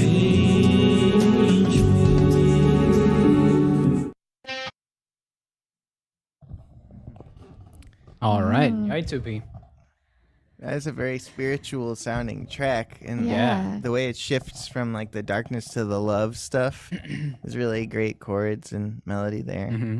I love the key changes in this. I thought it was cool and a really cool way for Yaitubi to also explore different ranges in his voice. Yeah, That's nice. Yeah. I think the to ending hear it. a little abrupt for that track. Like I like abrupt yeah. endings, but I feel like that song, it's just like a fade out would be fine. You know, just like Yeah. it's such a vibe that it was you know, it would be cool if it was just like you have some time to think about it fading away. Yeah. I Sure. agree. It was based on a dream, says Cool. Nyai. I've had a dream. You've had a dream? Yeah, but I didn't do it in song. I just let it be. You missed out on a great opportunity. Clearly, but thank you, Nyai. Now I can dream your dream. Yeah. That's true. Yeah. That's beautiful. Yeah, I felt like there were like a lot of surprising like lyrics in there that like, you know, the first time you listen, you know, like generally people like don't catch everything, but the ones that like did catch my ears were like, whoa. Like there is one that had fuck in it, and it was like about, I don't remember exactly, but it was like right before the section changed, and Right. it was like to not get fucked up with, or something. And then like it became that. more beautiful, right? It did, yeah. I love that part. Yeah, it was like, whoa. Like it just felt like what I got was like this surface level, and there was like I just got this depth like in the moments that I understood. I was like, it feels like it's about a lot. It makes sense that it's inspired by dreams. Yeah. How it was just like it kind of was like a dreamy world where it's like I am only understanding like a bit of this, but when I get I feel those that's moments, very I can dreamy see. that you only caught bits of it. Yeah, it true. was. Yeah. Yeah. It does feel like there's like a subtle darkness that you have to like be a little bit more attentive to catch. Yeah. On it, like on a external layer, it's very meditative and peaceful. Mm-hmm. Especially the percussion synth combo. Yes. And then if you like look closer, it starts getting darker and darker, and it's like you're looking at a field, and there's an ear, and then there's ants in the ear. Yeah, it was David Blue Velvet. Lynchy. Yeah. Yeah. Like not like so like such a hard turn, but it felt like they were like there was unease mixed in with the piece. Yeah. Yeah. A Lynchian, Tupian dream. Random videotapes at your doorstep, Yeah. but from Nyai Tupi. That's what happens in Blue Velvet? No. That's Lost Highway. How do you see Lost Highway? Oh, no, not Lost Highway. How do you see the really long one? There's like one that's hard to find, the movie with Laura Dern, and it's a really long one that's more recent. That Inland Empire? Yeah. How do you watch that movie? Do you watch that? I got in touch with one of those Buccaneers from Trig's track, and that's how I watched it. Buccaneer? Pirates?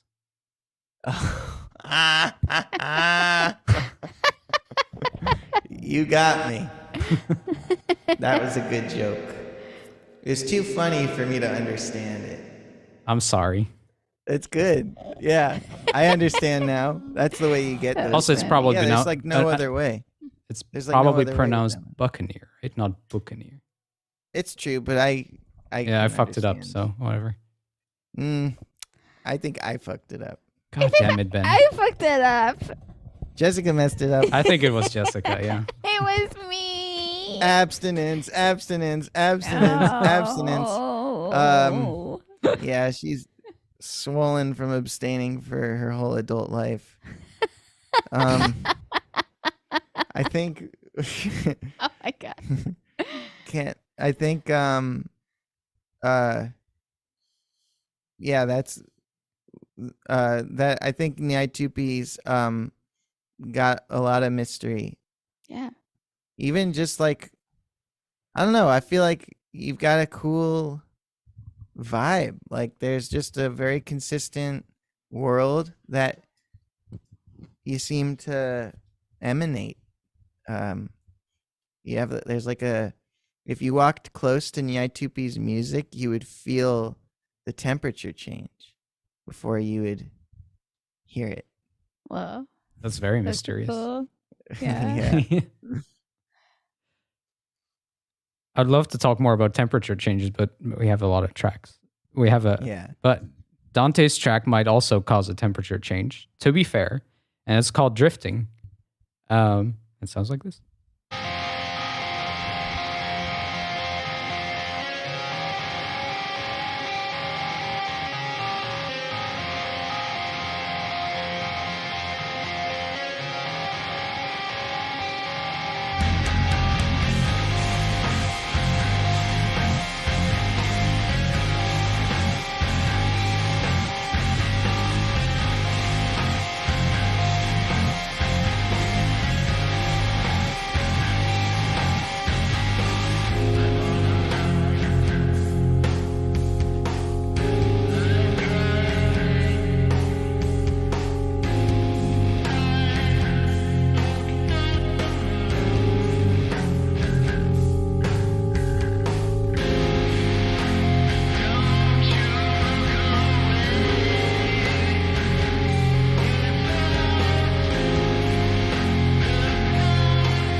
Damn, that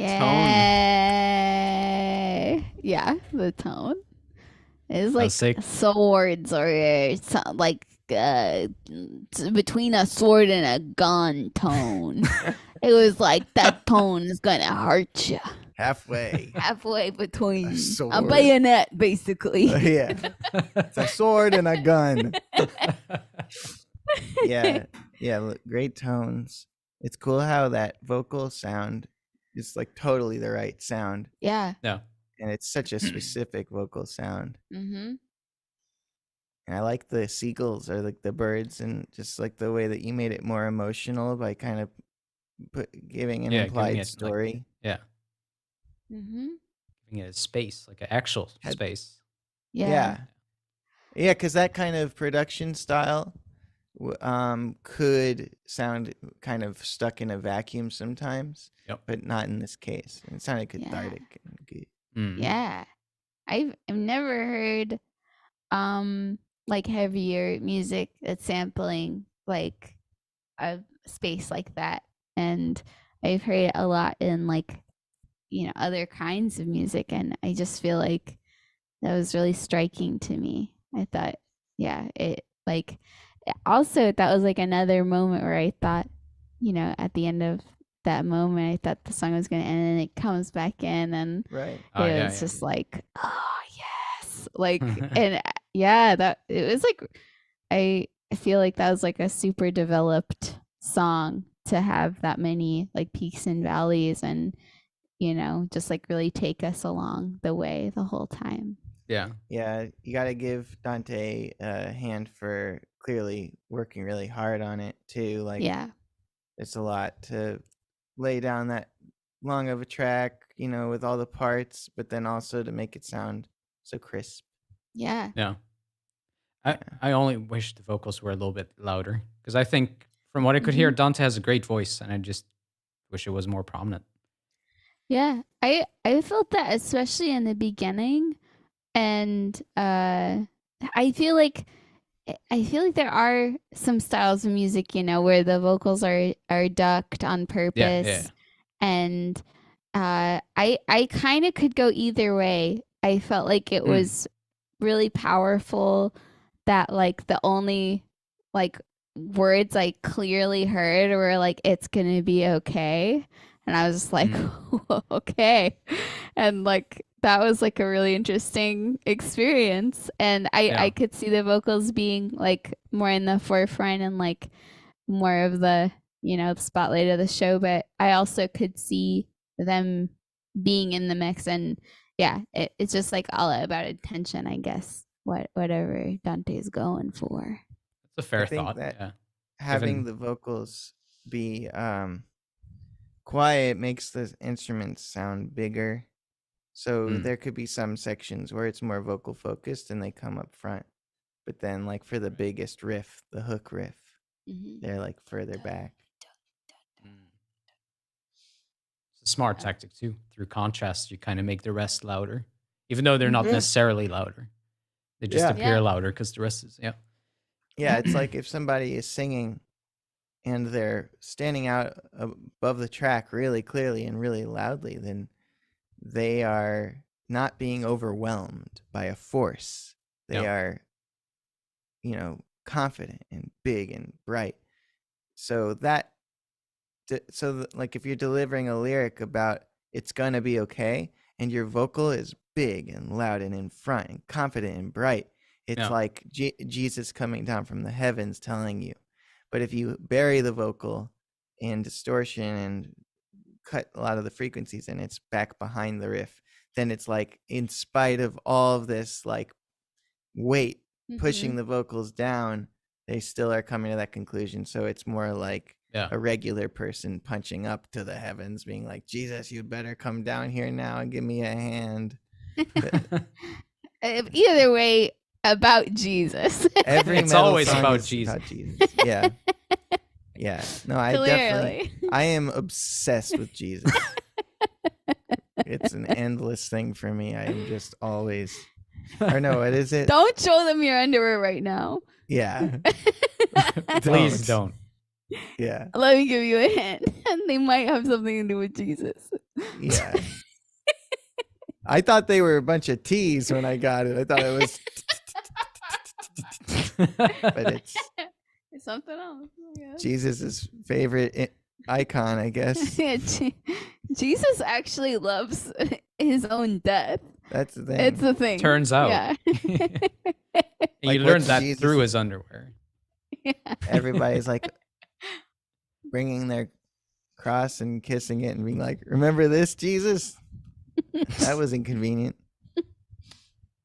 But it was all part of the plan. Could you Yes, share, exactly. I'm Jew. So could you share a Jewish smoothie recipe? And I'm gonna grab Yes. some more water. Ooh, okay. So if you're gonna do a Jewish smoothie recipe, then you're gonna want to include a little bit of matzah meal. Make it really thick. Yeah, you're a Jew. Why don't you Yeah. think of it? When I think of Double mic you. Okay. I think a Jewish smoothie recipe would include apple and walnuts and cinnamon. Like for Passover, there's this really amazing meal that you eat that's supposed to like be like the mortar between the bricks, I think, right? Yeah. And it's so dope, and it's just like these chopped up apples and nuts and cinnamon, and I guess wine as well, or grape juice. And so I think if you blended those things together, you would get the vibe and you'd feel really good and it'd be really healthy. There's such interesting phase when you're talking Yeah, I to both know. mics. Oh.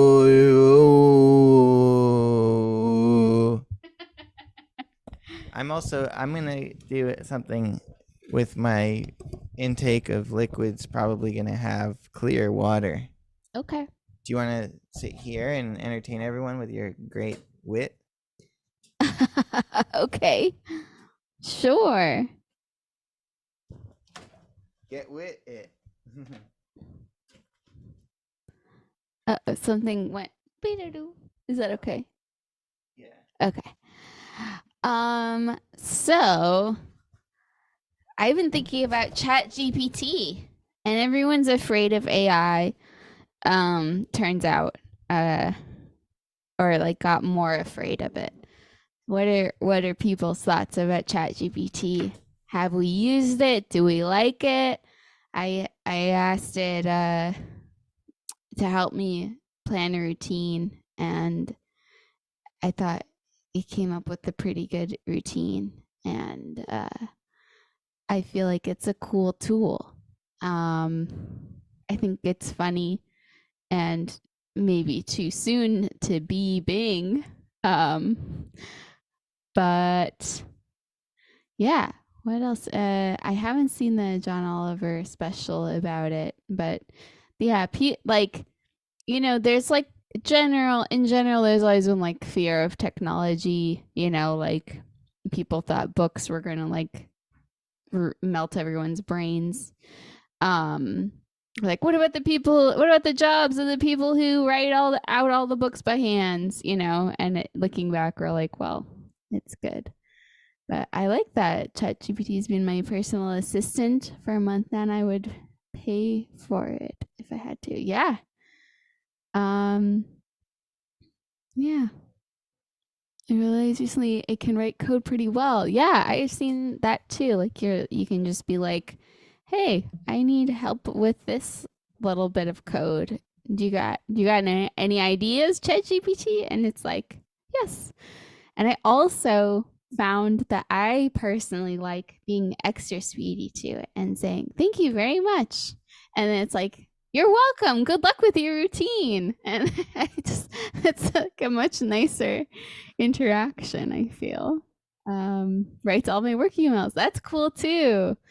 Yeah, like I feel like you could include, like, whenever you get stuck with like how to like start a cover letter or like write a really hard email, I feel like it can really help you shape your ideas. Like I want to include this detail and this detail, but I want the tone to be like conversational and casual and not too intense. And I feel like could really help. You ask it for proofreading and it didn't mean much, that it will encourage you. That's really cool. Do you use Chat GPT much? I started using it just a little bit, and it helped me write a routine, which is really neat. Really? What did you just ask it, give me a routine for this and that? Yeah, I was like, I wanted to do all these things in my day. Could you help with that? And it was like, yeah. And then like for things I didn't put time durations on, it kind of like came up with its own ideas, and it's pretty cool. Yeah, I can give you the gist if you want. Yeah, I'm curious. I saw Dax Flame was his name, right? Yeah. I saw he did something similar and posted it on Instagram, but it had stuff like 5 minutes to drive to the gym and do your workout, which is like, I mean, I'm not sure that's that doesn't seem too useful. You know, maybe you get part of the way to the gym in that. Maybe. Yeah. Yeah. So for my routine, it split it up into sections. So I was like, I said morning and night, but it like added midday and afternoon / early evening. And so the morning is wake up, brush teeth, wash face, and then 30 minutes of movement, like bike riding, jogging, walking, dancing, yoga, kickboxing class, breakfast, 15 minutes of playing music, 15 minutes of journaling, which I feel like are really good lengths to like have happen every day, at least to start out with. 15 minutes of music practice, you said? Yeah. All right, yeah. Yeah. And then midday, work on meaningful projects for 2 hours, and it like gave me that amount of time, and I was like, okay. Then check and respond to emails and messages for 30 minutes. And then afternoon, early evening is a 1.5 to 2 hour walk with dog and husband and make and eat dinner. And then evening is watch a show with husband, attend meetings as necessary, like the Hive or GAM, write down tomorrow's plan for 5 to 10 minutes, wind down yoga and brush teeth and wash face before bed. It's like pretty solid day that I feel like could include a lot of like other things if needed, you know. Yeah. Could still do followed it a couple times already? I've tried. I feel like I haven't ever like aced it. I haven't ever like gone through and been like, yes, I've done every single thing. But I feel like I've been at around like 70-80% most days. And I feel like I've been playing music more and journaling more and just kind of I'd say I'd been working harder on like the things that have been hard to like start. And yeah. I think if you got 70-80%, that's really good, I think. Yeah. It still feels like I still have a brain that's like not 100%, it's not 100% is a fail. Yeah. Yeah. I have like a kind of shitty thought pattern brain. around that. Yeah. Awful. Awful. But yes, I have walked Ben today. Yep. Nice. Yeah. Early. You had an early one. Yeah. I That's good stuff. was on it. Yeah. Was there. I like. Did you have a good smoothie recipe? Were they happy? Yeah, it was just What'd you like say? all the anti-Semites in the chat just kind of like bailed. Yeah, they just bailed. Oh, They that's good. pulled their songs. Yeah. They're out. That's good. They're out. Checklist was too long anyway. Who needs them? Yeah. I can share my, let's call it a demo. The rumors are true. I was sold a bad sandwich and got very sick this weekend, so I didn't finish my song. Feels very sad. but I have a verse and a chorus, and no vocals recorded, but scratch vocals. It is what it is. It is what it is. Bless you so much. Yeah. Bless the sandwich.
Yeah, it's gonna slap when you're like, hey, that part. That's gonna be a real good hook. The vocal there. Thank you. Hey, that was so like poppy and like fun, and like also like kind of trust fund Ozui and like the the oh really synth and runs and stuff. yeah. Yeah. They're great sections that work together, like, because you have all this space in one of them, and the other one you've got all the like runs and stuff, and so they really do that thing I was talking about earlier of like the carrot and the pretzel. Yeah, carrot and pretzel. Yeah, and the carrot and pretzel kind of tune. Yeah, yeah. I'm really glad you showed us this, because me too. I haven't I don't think like I haven't heard enough of your like in progress, like experimental ideas, and like when I say that, what I mean is like I want to hear more of them, and I like it's cool to hear your musical voice come through as a guitarist and as a producer, like right in this, and how they like work together, how you use guitar in your music that I don't know if normally would have guitar. That was kind of the challenge for me, actually. Yeah, it's cool. I was struggling really a lot neat. with. I'm a guitar player, but I also kind of want to make songs. How do I still use the guitar? Yeah, it's a cool solution. Yeah, it was. Yeah. Thank you. Nice. What are the next steps? You're gonna do the lyrics and stuff? Is that I gotta finish the lyrics? Yep. And I find it tricky. I've done some lyric writing today, and I've found a couple things, but I haven't quite found the key yet. But I think it's also because I tend to overthink those more. It's like if a thing sounds good, you're kind of like, oh, okay, that works.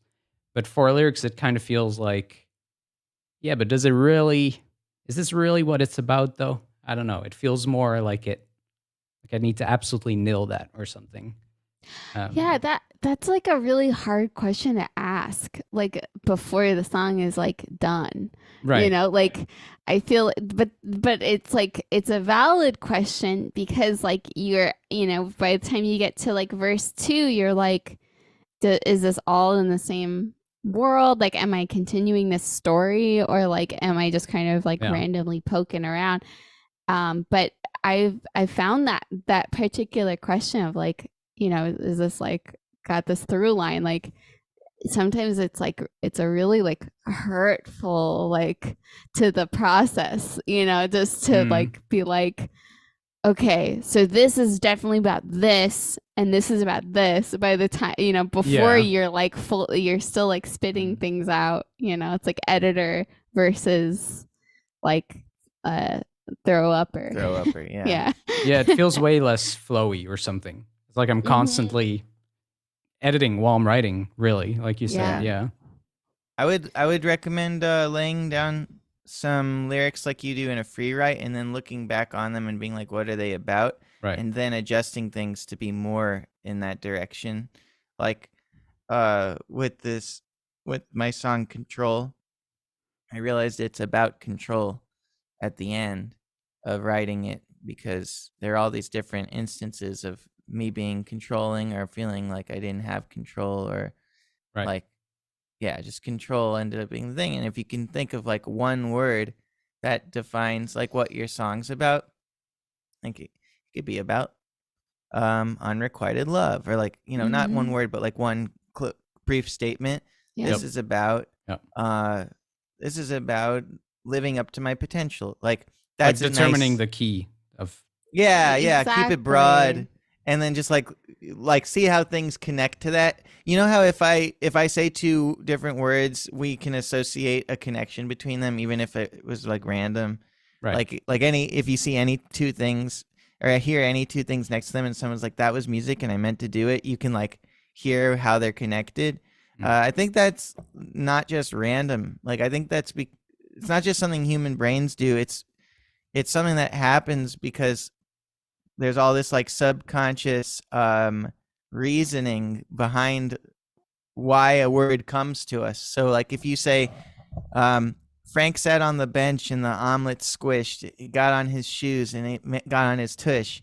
Like now I got to think about like the omelet that's from earlier coming off of this mic stand. I don't know, Frank, like is the name, but then like thinking about the bench and thinking about like getting mess on you is like, stepping in dog poo, or in my case, like picking up some poo today. And like all these things are actually connected to stuff that that happens. So you but can in just editor mode, throw, they might seem so random and like, what is this? Yeah. Yeah. But then you look back and you can like find those connections and then just bolster them a bit. Yeah.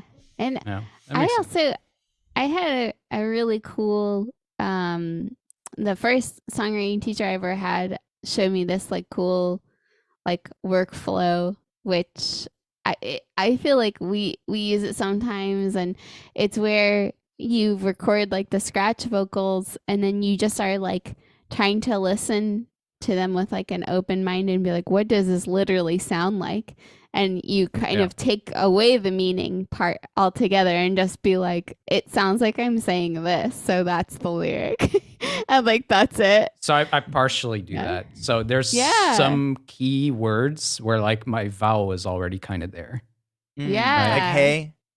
Yeah, for example. Is hey one of them? Yeah. That's a fun one to do it that way. I feel like it is like less pressure, sometimes. Yeah, for sure. Because also like there's certain words that sound good with the music, and it's a good place to start. Like a lot of lyrics are on there just read as poems are not so great. Like if you had a line that was like, I love you so much, I wouldn't want to live without you. It's not like poetry to the average snob, but like the thing is, if you're pairing that with some really impactful music, it colors the words in it and it adds depth to that, because you don't just hear someone say, here's the facts, I love you. You start to feel the facts, especially if that was like screamed or something. Right. Yeah. Exactly. That's what, if it was screamed, if it was whispered, if it was said very like bright and and or like the words really like far apart from each other. Right. Super slow, super staccato. Super unsure. Yeah. With like a ominous drone. Like for this kind of song, I would just like I would just do all kinds of whatever comes to you while you're like literally have it too loud in your head and you're moving your body. like maybe standing and holding the mic for your scratch vocals. So you're like, just like you got it kind of turned up so that when you get to the hey, you're like, hey, I'm at your base gala. Like you got start getting like, can I chance a man? I gotta poop you out. No, don't grab me there. My balls. But all of this to say, that song really slaps. Thank you. Like, yeah. I You appreciate slapped it. us. Yeah. I slapped you. Yeah. Imagine though if you, and thank you. in the future you bring in a song and you play it and we're just like, it's cool, it's all right. Next. I don't know what to say. Make me make it shorter.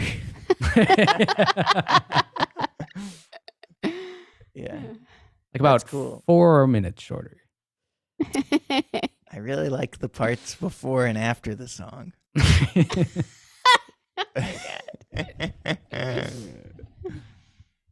Do you feel the scratch vocal thing is your main approach, or how?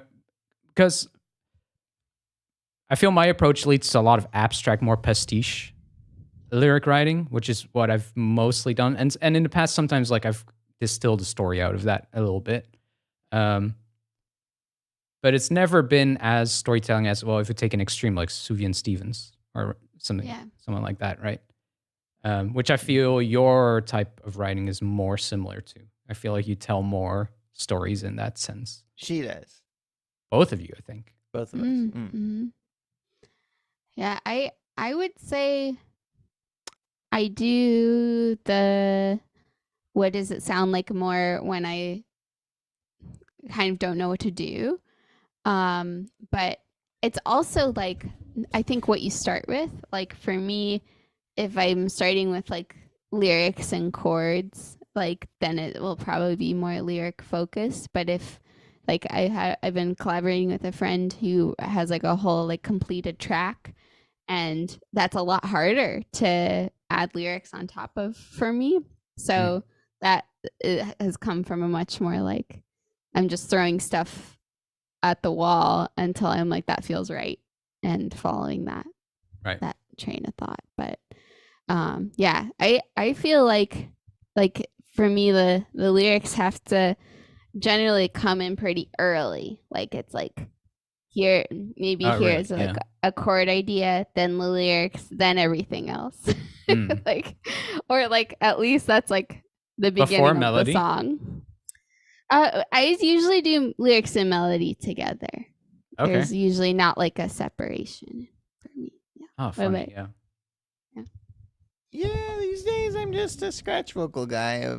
I make the sounds, and then what I'll do is I'll do scratch vocals for the whole track, and I'll usually do that in 1 or 2 takes. Then I'll go section by section and edit the scratch vocals by pitch shifting or tuning or whatever to make the melodies like it's as if I have like it in the MIDI roll, but then I'm just editing notes. Yeah, I'll do that, and then like every now and then I'll be like, I really don't like that little thing, and so I'll just overdub like a different scratch vocal. And then when I find the part that is the most catchy of the scratch vocals, because like I don't ever remember what I did in the beginning at the end. Like let's say the form is verse, chorus. I will never remember what I did in the first verse or the first chorus when I'm doing scratch vocals for the second verse and the second chorus. I'll never remember it. So whichever of those two ended up being cooler, I'll copy paste to the other one. Right. So it's like going through note by like part by part, getting the notes. And so then eventually what you get is like a good melody, good like vibe. And then I'll just replace with lyrics, and I'll try to make the consonants and vowels somewhat similar. Yeah. Okay. Cool. It works. That's what I did for this song, and like I'll just pull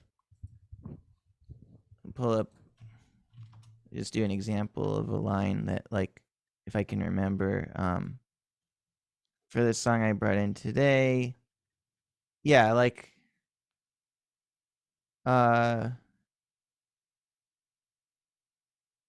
Yeah, like the first verse is like, hey, you win again. I winged it, but you had a plan. I'll play again and again. That must have sounded like, hey, you win now. I wanna, but you had a plan. I lay under the day, my soul. You know, and like, or something like that. And I just like tuned it and got it right and then replaced. And yeah, because like I didn't think, hey, you win again. I winged it, but you had a plan. I'll play again and again and never learn a thing about my soul. You know, like I would not write that down, but it ended up being good in context. Your scratch vocals are way wordier than mine also. Yeah. I would recommend that. Yeah, that's a good Just idea. Just making actually. different sounds. Yeah. It's hard to develop that, though. I feel like it does take time. You got to rap the alphabet. You're like A, B, C, D, E, F, G, H, I, J, K, L, M, N, O, P, Q, R, S, T, U, V, W, X, Y, Z, A, B, C, D, E, F, G, H, I, J, K, L, M, N, O, P, Q, R, S, T, U, V, W, X, Y, Z, A, B, C, D, E, F, G, H, I, J, K, L, M, N, O, P, Q, R, S, T, U, V, W, X, Y, Z, A, B, C, D, E, F, G. Like, get used to like rapping, like seriously, and it helps. I should probably try rapping in general. That seems like a good idea. Yeah. It's a great way to get more lyrical ideas for sure. Yeah. Oh, yeah. Yeah. A, B, C, D, E, F, G, H, I, J, K, L, M, N, O, P, Q, R, S, T, U, V, W, X, Y, Z, A, B, C, D, U, V, Y, Z, H, I, J, K, L, M, N, O, P, Q, R, S, T, U, V, Y, Z, H, I, J, K, L, M, N, O, P, Q, R, S, T, U, V, Y, Z, H, I, J, K, L, M, N, O, P, Q, R, S, T, U, V, W, X, Y. Thank you for saying that. Yeah. A, B, C, D, E, F, G. We have a track from Witch King Nice. called Supernova. It features Mams and Final Perigee also. Cool.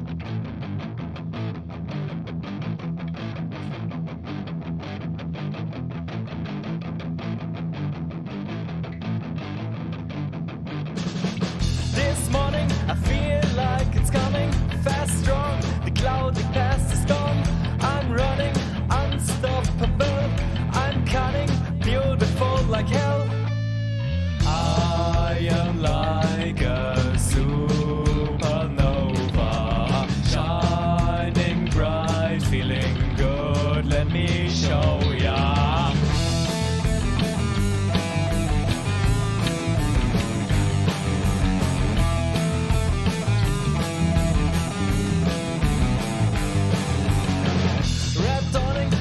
The rhythm drumming, fast, strong. It's time to blast my song. Grab the axe, a pick and start strumming. Shout with me, join me, come along. Together we surpass the line. Even better, ascended as divine. Feel the heat, the passion and the fire. Hear the beat, please exclude the liar. I am like a supernova, shining bright, feeling good. Let me show ya. Ha!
That's a great example of the riff being Yeah. the hook there. That's exactly right. And it really works for this kind of vibe to have the riff just like last long enough for you to dance to it and get in, and the riff complements the vocals really well.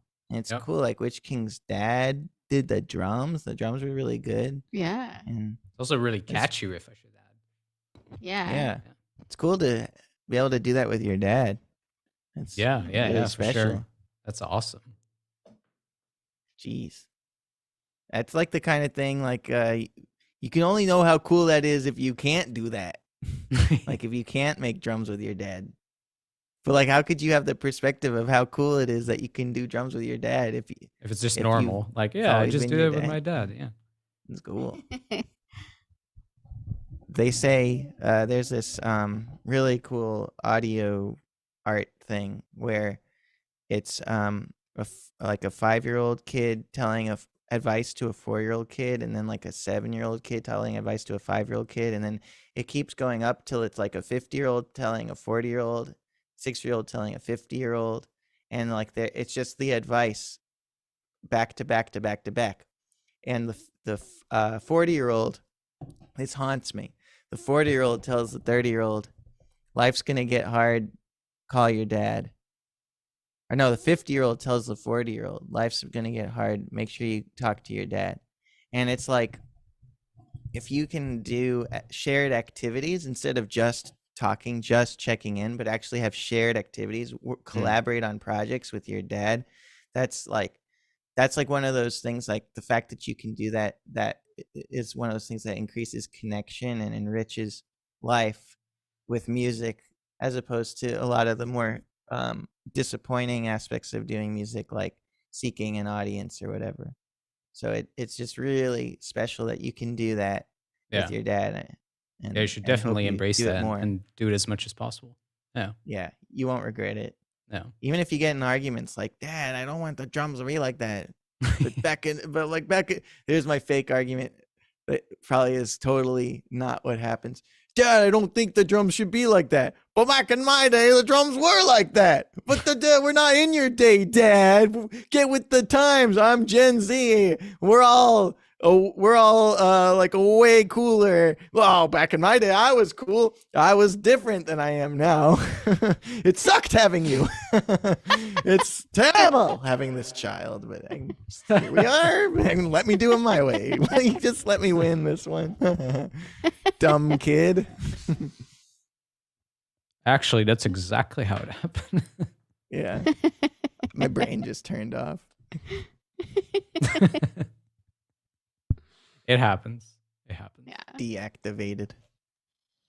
Also, singing Hello, that was very cool. Witch King does not. Yeah. Really, very nice. Please do it more. Yeah. Yeah, Please you do it more. supernova. Witch King. That was really cool. We're glad that you Nice. did the thing. We love when people take a chance. We do We love shouldn't it. hide our wonderful voices from The the world. world. The globe. How dare you hide your voices? We have a track from Hyperthistle called Orion, and it has Alex on it. My bad. Too short. Yeah. I would have liked to hear duh, Pass. duh, duh.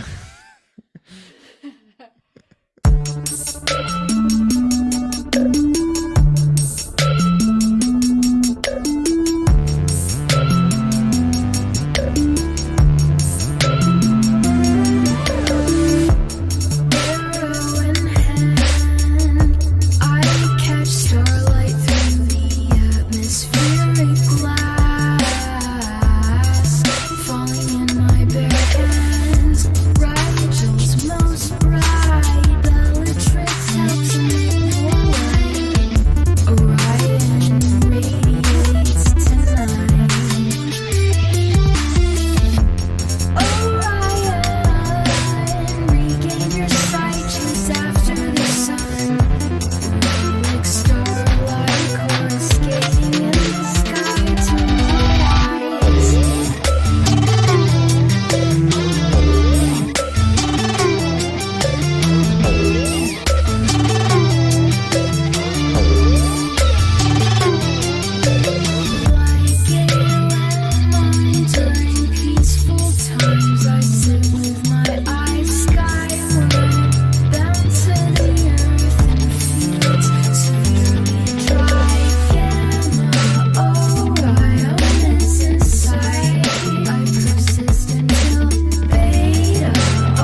Dang. Very cool. Very cool. Yeah.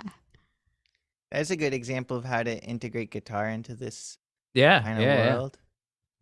Very nice. Like to have that guitar tone be the way it was, it felt like it belonged there. And it wasn't very guitar-y. It was just a special sound. Didn't feel like it was from the guitar like, world. The guitar hit, the Yeah. guitar world. The whole history. Yeah. The baggage. Yeah. I like also how the vocals, even though it's like a track that's full of stuff, there's lots of cool stuff in there. The vocals it was always orchestrated in a way where the vocals were never covered up. Yep. And they were just there for us to enjoy.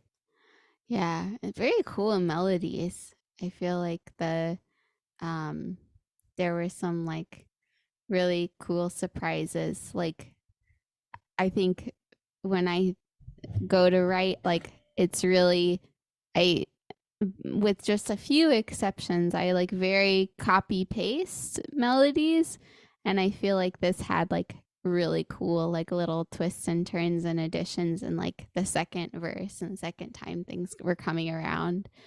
And yeah, just like it was just like a great song. It was really I was digging it. And all right, like it was great. It reminded me, I feel like the way Hyper Thistle, I think is the singer. Hyper Thistle and Kit Orion, I feel like have a similar way of like holding out notes and like ending. Like there was just like something vocally that was just like, this is so familiar because my friend Kate does it too. And just like also it's really nice that I didn't mean to unplug you. It's very captivating. Such a great vocal production. approach. Yeah, definitely. I really like the blend with Alex's style too. Like they work really well together. Yeah. It's nice to experience like a vocal that is like not very vibrato heavy at all, and pokes through so evenly, and then have a guitar that has no vibrato and pokes through pretty evenly, and just like there's a lot of restraint in the affect, so that things fit in with the kind of the colder, distant synth sounds, creating like a nice temperature overall. Yeah. It was warm enough to go into it. I went in there. I would go into it again. I would go in there again. Cool. We would both go in there again. Perfect. We have a track from Sumika called Yoo-Hoo. Also, Sumika has a new EP out. You should check out. Ooh. There's a lot of people dropping EPs right now. And go check out all the EPs. Who checked out? Who's got a PP? I didn't hear. Who's EP? Sumika. Oh, really? Sumika has a PP, and That's awesome. Trig Jegman has a PP. Wow. Dang. And Ben Levin has a PP out. That's Good true. job, everybody. Yes. Good time to release. What's let's see, what are they called? Let's find them.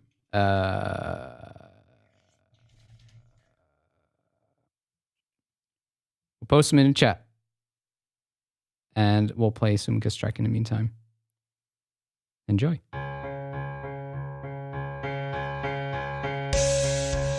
Yoo-hoo, yoo-hoo. When the weather comes and I need a run and I'm on a fast train and nowhere soon. Yoo-hoo, yoo-hoo.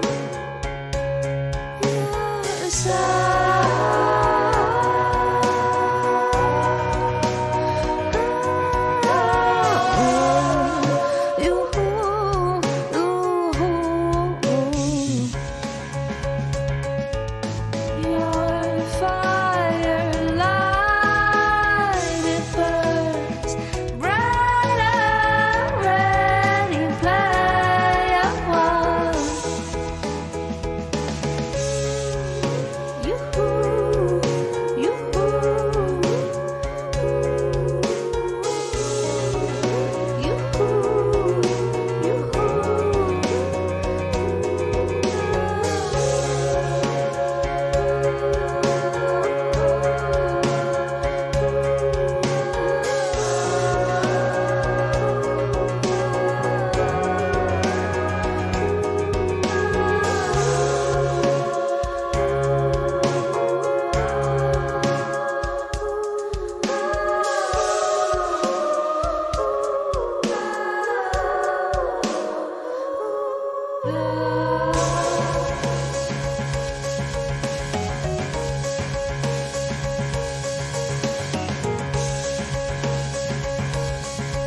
Yay! All right. Wow.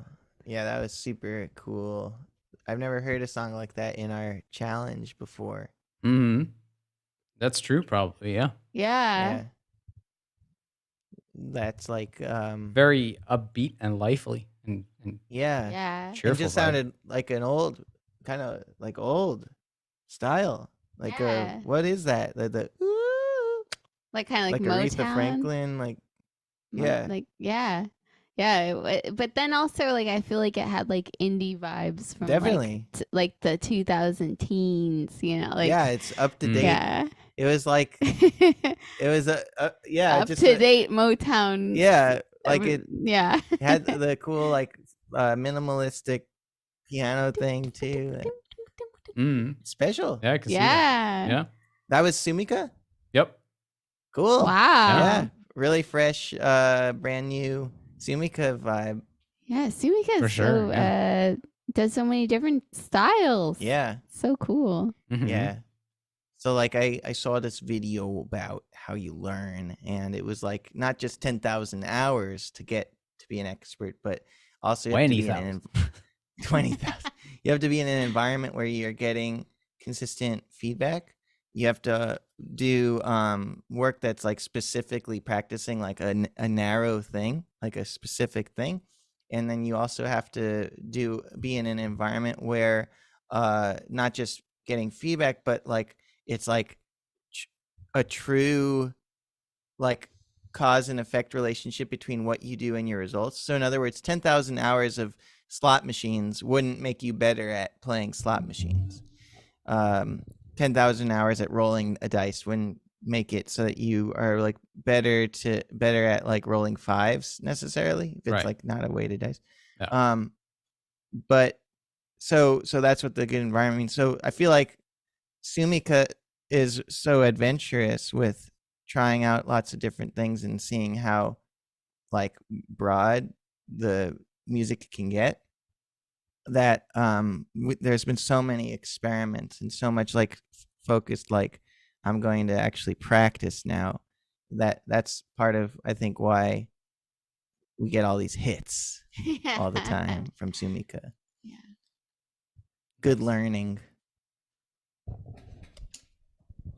Yeah. Yep. We have. That's all. That's a good point. We have a track from Eddie Solomon, which I think is new. Nice. Or we may have seen one song before. I'm not 100% sure. It's a Dutch title. It's called Zolang er sterren zijn. It sounds like this.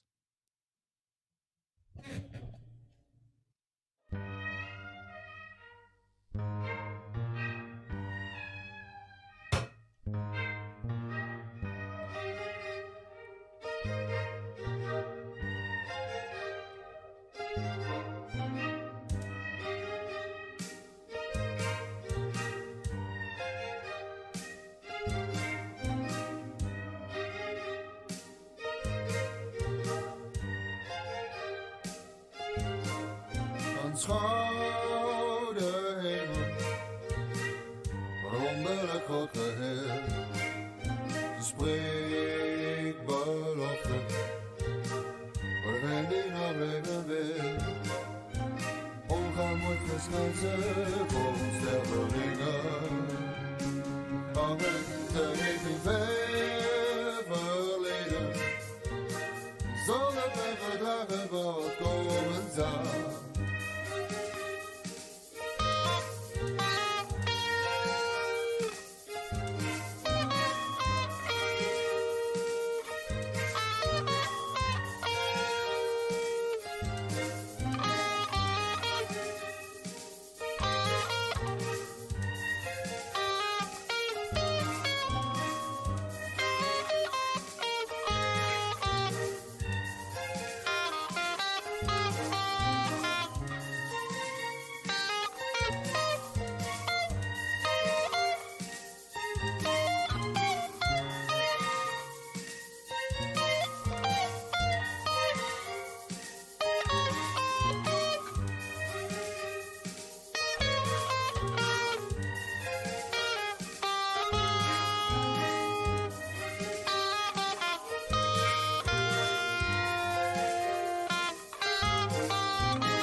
soir des avant de le croquer. Het spreekt belofte, maar degene die nog leven wil. Onvermoeid wensen voor stervelingen. Maar wat zolang er sterren zijn. Sterren zijn. Sterren zijn. Sterren zijn. Sterren zijn.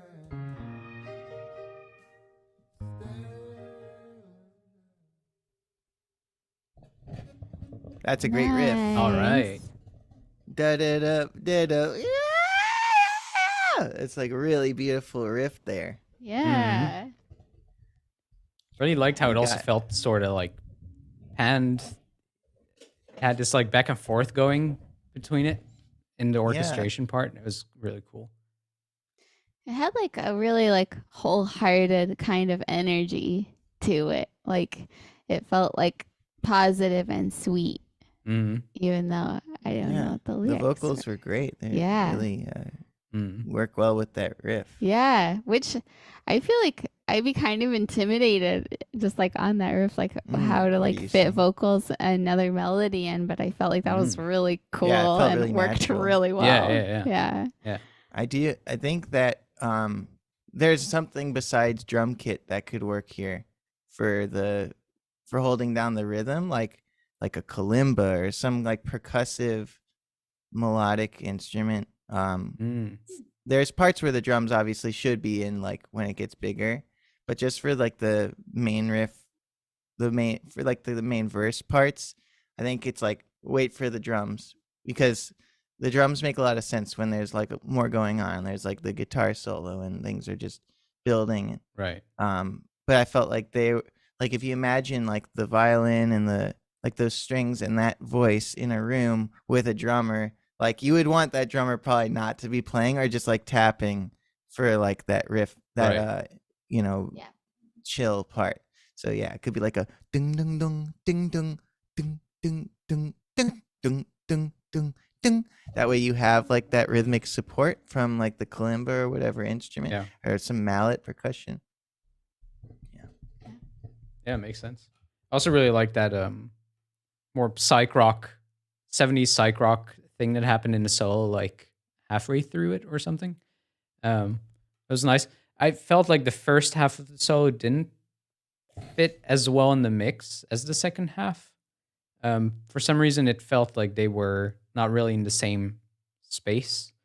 Because it was a distorted guitar, so calling it dry wouldn't be quite right, I guess. But the rest felt more like they had, I don't know, they were more in the background, more like reverberant and whatever. And the guitar was, in that sense, very dry and didn't feel like it was part of the same sonic world in a way. And I feel like maybe that could be massaged in a bit more mix-wise. Other than that, I could see that. Very pleasant track. It's good. Yeah, I think like the riff to everything relationship is something also to experiment with, making the riff louder. The I feel like that could be forward more. Just because it's such a prominent feature. It's Yeah, that just makes nice. sense. Yeah. It's really nice. Yeah. Yeah. Cool. Yeah, good song. Unique too. Unique with the strings and stuff. We don't hear that a lot. That's true, actually. I feel like the Muse score has like seeped in a little bit in these. You think that was Muse score? Maybe. It don't sounded know. so good. I don't know. Yeah. I don't know what I was hearing. Could have been on I'm the not Muse good at Score that. challenge, I guess. Yeah. Yeah. These days, I just don't know what I do with it. I don't know it anymore. I don't do it. True. Yes. Not these days. Jessica, should we listen to your track? Sure. Do you want to introduce it? I wrote it and Thank you. I wrote, yeah. That's it. Go ahead. This is pretty good.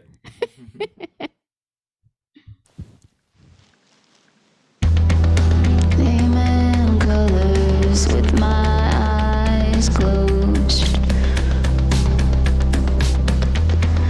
Feel the fabric on my brain. Hear the voices of my family, but they don't make any sense.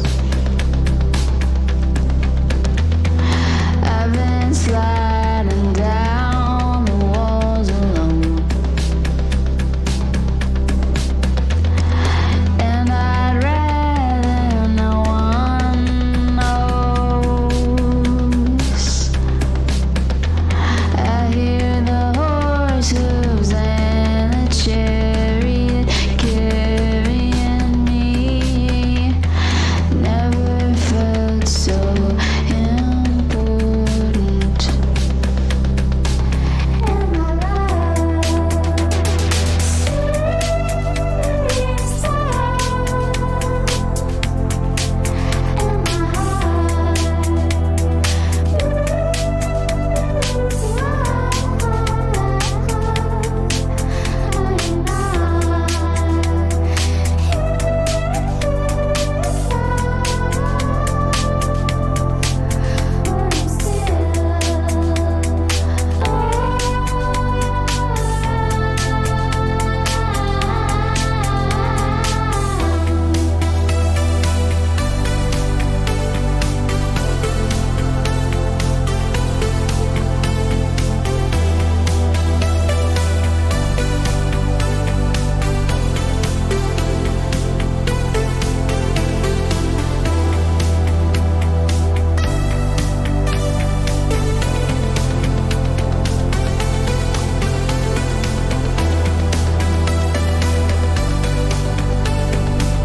Yay! Awesome.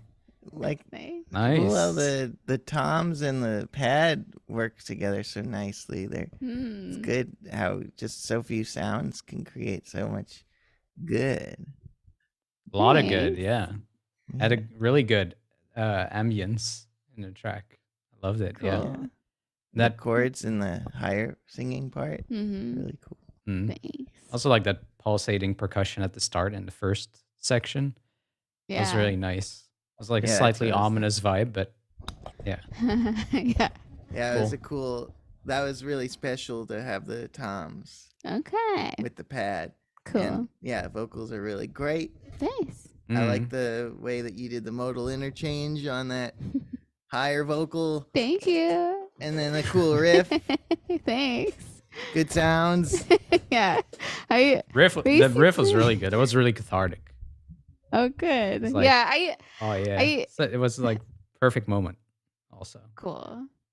I feel like I did so quick. You know, I like did this from like a demo on like piano to I did like the actual demo in Reaper in about an hour. And so in my brain I'm just like, I gotta do more stuff on it. That's kind of where my brain is at. It's a really strong demo. It has a lot of stuff I would keep and nothing I would remove. I would just say if you're hearing more potential for it, then pursue it. But it really was Yeah. nice. Really nice Yeah. mature timbre choices. Oh, Mm. thank you. Because it didn't get in the way of the voice. They didn't, and you could hear the percussion and the synth pad, even though they're both low instruments. Mm-hmm. That's cool. Thanks. I feel like one thing that I've learned recently, which is really neat, is if you are like a splice person using like splice drums, I usually go to the same sample pack and then find different samples in the same like timbre with the same tempo, and that helps. Like they were all from the same pack, and they got the toms, and then we got the like full chorus on, and I feel like that helps really a lot. Yeah, so then you can learn from that. This, like, how do they, like, okay, so this person who makes the sample pack's great at making sounds. Yeah. And then what kind of cool. Right, they're focusing on like this part of the drum set, and then they were focusing on this part, and the groove is like not the same, but they're like compatible. Yeah. That's cool. Yeah. Do you usually get like packs, or do you just shop for random sounds? I shop random. She plays random on StarCraft. Yeah, I button mash.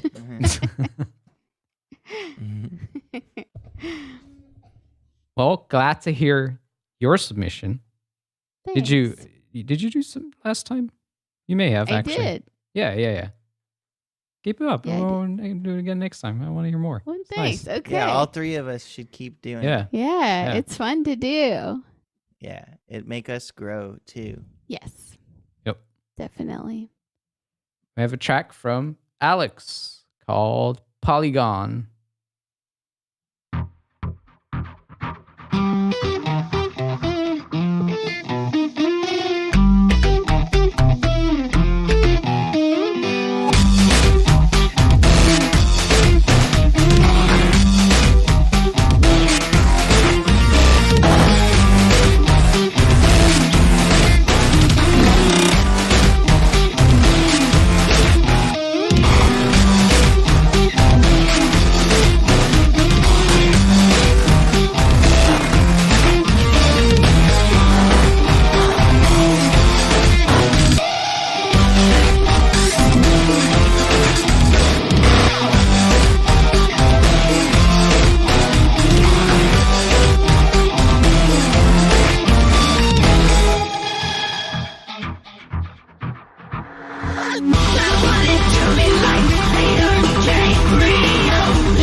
Dang. All right.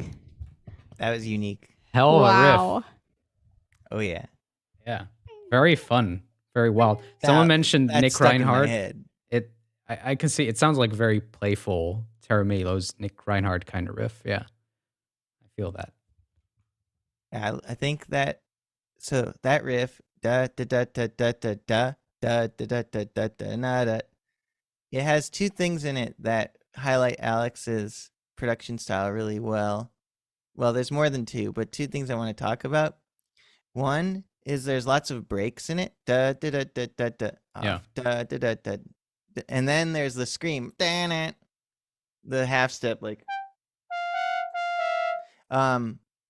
So you'll notice that every now and then Alex has the guitar sounding like way blown out and like it sounds like the guitar screamed, and other times it really sounds like a half step. So that was a really amazing production move. And there's like little automations like that. I imagine it was like some sort of super whacked out distortion. Little production details like that are just everywhere in this music. Yeah. And then the other thing is those breaks. When you want to like build a song like this, which Alex does so well, eventually those breaks become a chance to do things that only happen once in the whole song. So that you have this repetitive riff, but then in the breaks, there's something new every single time. So sometimes it's a riff, and sometimes it's a whoa, whoa, whoa, whoa, whoa, whoa thing, or sometimes it's another scream, or it's like a nothing. Or so I just really love the way that all the different fills and breaks worked on this, and the vocals screaming, always cool. Yeah. Really cool. I was actually going to say about those breaks, because like it's not easy to make an angular riff like that catchy, I feel. But I think Alex really achieved that by focusing on the rhythm of it, because I think it's catchy because of the rhythm, basically. That's why it's so such a hook. Yeah, that's a great point. Yeah, I to your point of like all the different automations, all the different like spaces being filled with different things, like. There's just so much detail and like attention, and yeah, it's like really inspiring to like. I feel like I have a mind for detail like this, especially in visual art. But I feel like with music, I just very rarely have like gone through with such a fine-tooth comb and like really plucked in all these little moments, and it's a thing I really, really admire when people are able to do that. Yeah, that's how I feel. Like I feel like Alex and Lemmy Vanilli are particularly good at bringing that in to this whole experience, and yeah, everybody like has been sharpening their swords. You can really feel it. Like everyone's becoming more who they are. Yeah. I love that horizontal aspect to goodness. Like the vertical aspect would be like, who in the stream is the best? That's like a false structure. Obviously, you could get a lot of different opinions on that, and they'd all be pretty much useless. But the horizontal nature of things, how broad is the variety, and how unique are these characters, and how much are they discerning themselves from each other? It's just really exciting. I feel like now more than ever, we've got a bunch of way more like I know who I am as a musician kind of choices being made. Like way more developed artistic voices than like a couple of years ago. Really memorable. Like you can remember like what their vibe is, what they do. Yeah. It's awesome. Well done, everyone. Well done. Yeah. Hell yeah. We have 3 more tracks. We're on the last 3. Nice. We have Pugnacious Glue Gun. Nice. With a track called Too Many Cooks. Oh no, sorry. The band is called Too Many Cooks, I think. And the track is called Adder Cop. Correct me if I'm wrong. Okay. Which I probably am. Enjoy.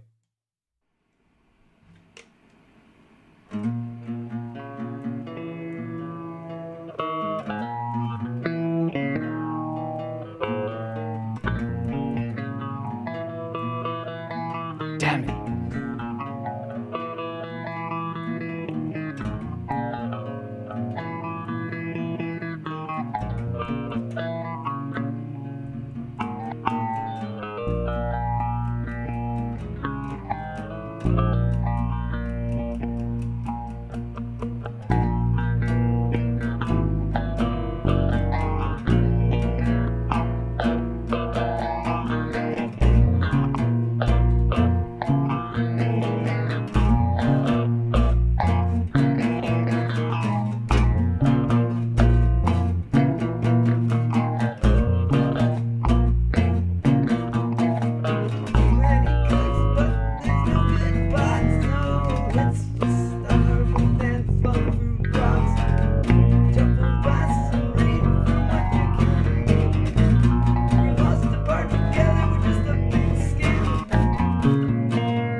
All right. Sounds like a found sound. Like you walk into a like very remote place, and there's a couple folks out in the front lawn with instruments that you don't know what they're called. They're just like from outer space, and they're having a jam. Yeah. Here we are. Very live sounding, very performing sounding. Yeah. Love the slow modulation of it. Mm-hmm. Sounds really cool. Yeah. I'm grateful for the opportunity to hear something that sounds like a group of people playing together, sort of like in Like the Res old Band, the old days. Yeah, we get that from, it's few and far between because the nature of this challenge is people who collaborate over the internet. Yeah, of course. So it's like, we're not going to meet up. Hell no. I'm not going to Michigan. It's just like, it's cool when you hear that happening here. Yeah. Yeah. Sure. Yeah. Also cool that the riff is from 2002. I know, that's the past. Yeah. Yeah. That's the magic. That was a little while ago, you could say. 21 years ago, if my calculations are correct. Damn, you did that fast.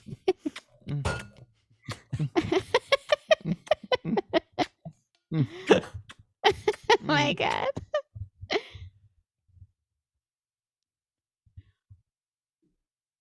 It'd be cool to jam. Mm-hmm. Yep. I'd be like,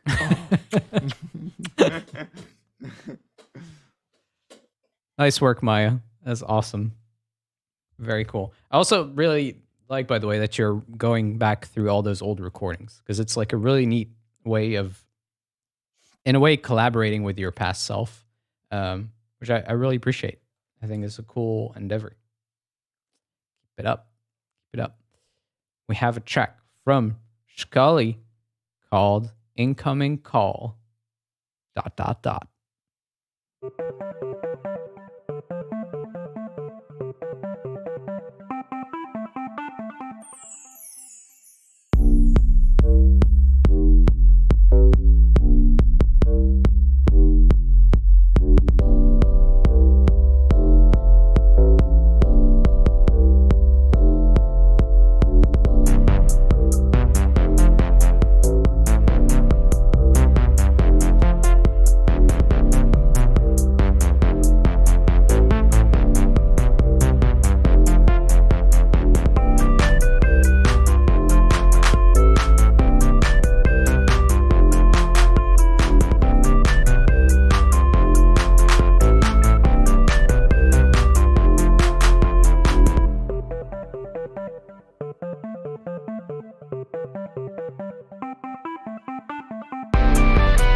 Nice. That is so All right. pleasant. Yes. Another unique track. Yeah. There weren't any other ones that I think that were quite as cute and sweet. Yeah. This is a real Yeah. sweetie cutie track. Yeah. Yeah. It is. Also, my God, that bass is big. Mhm. Dr. Hume was commenting, I need to learn how to get this bass. And to me, it reminded me of some presets that I've seen in my life that are called analog bass. Usually, like, I think when there's a preset that's claiming to be analog bass, it's going for that sound. Might be a good place to start, at least. Yeah. Yeah, nice mix. Yeah. Oh, and Scully Hey. can send it, apparently. It's from Oh, a cool. free VST. They say. Nice. Wow. That's neat. You should keep it, Scully. You should keep it a secret. You gotta protect your music. That's Your that's the secret kind of sauce. vibe of this Yeah. community. If people get that bass, they'll steal your essence, and you won't be valued in the market anymore. Yeah. Exactly. All You your gotta get the cuteness in your songs will be stolen by Dr. Whom, who is now going to make cute music Yeah. instead of scary music. Print that one song onto 1,000 plastic CDs and drop them from an airplane all over town. Quick. So everyone knows. It's copyrighted. I got promo. Well, that's a thing in Grand Theft Auto Vice City. Is you? I think it's a porn movie, but you promote it by Oh yeah, I remember that mission. dropping like flyers from an airplane. Yeah. Wow. It's pretty wild. Yeah, that game That was is pretty crazy. wild. Yeah, Yeah. It's funny how much music I know actually comes from that game. I know. It's always weird to me. Yeah. Yeah, is- and you're hearing it all the time because the radio's playing every time you get in a car. yeah, exactly. Yeah, it's amazing that they managed to get the rights to all that music. Yeah. Maybe it was a helicopter. Yeah, something like that. I don't know for sure. Well, Scully, you've Well, inspired us to talk about. I wonder video if- games. If it was inspired by, there was like this in I think the 1970s, there was a performance artist who dropped like 1,000 hot dogs or something from a helicopter or a plane Oh my over goodness. New York. That's so bad. It's so crazy. That's such a horrible terrorist And they're just like, crime. it's art. No, that. So many people could die from that. Everyone who's driving is going to be like, at the same time, and there's going to be people like walking between these cars. I'm and, not like, positive it was over New York. It may have been like over water or something. I don't Okay. know. I mean, I that's don't know. But horrible thing to do. Yeah. to the I environment. wonder if like the Grand Theft Auto is like nodding to Maybe. that. Maybe. What you Maybe, got to yeah. do if you're going to drop a whole bunch of something from a plane, it should be Scully CD. water. A parachute. Or Water. Water Okay. falls from the sky. You know it'll Yeah. be chill. Yeah. If you've got to do something. I don't know. Okay. Do you think it would end up the same if somebody dropped like if they spilled over like a barrel of water? Do you think that would like turn into rain on its way down, or do you think it would kind of stay as like one sheet of water? Just all stick together like a goop. Just kind of like. I guess it depends on Well, the I don't height think it would. and the wind. I It would Yeah. probably turn to rainish. I think it wouldn't hold together as a goop, Well, yeah. and that would make it seem like rain. Yeah. Because I don't think the viscosity of water is strong enough to like Yeah. not break with the wind pressure. Yeah. Mm. I mean, if you were to just jump down, like you'd feel so much pressure just like pushing in all directions. Yeah, and also like right? the So speed of it's- the plane itself. Like there's a yeah. motion there, so the fact that you're pouring it out or throwing it out is already going to create that Yeah. spray. Spray. Yeah. spray. So we We can figured it conclude out. It would be Yeah. like rain. It'd be rain. It would like rain. spray. Yeah, It'd be little, very insignificant rain ultimately. yeah. That's what y'all Probably. got to do. But with Scully City. No. Yeah. No.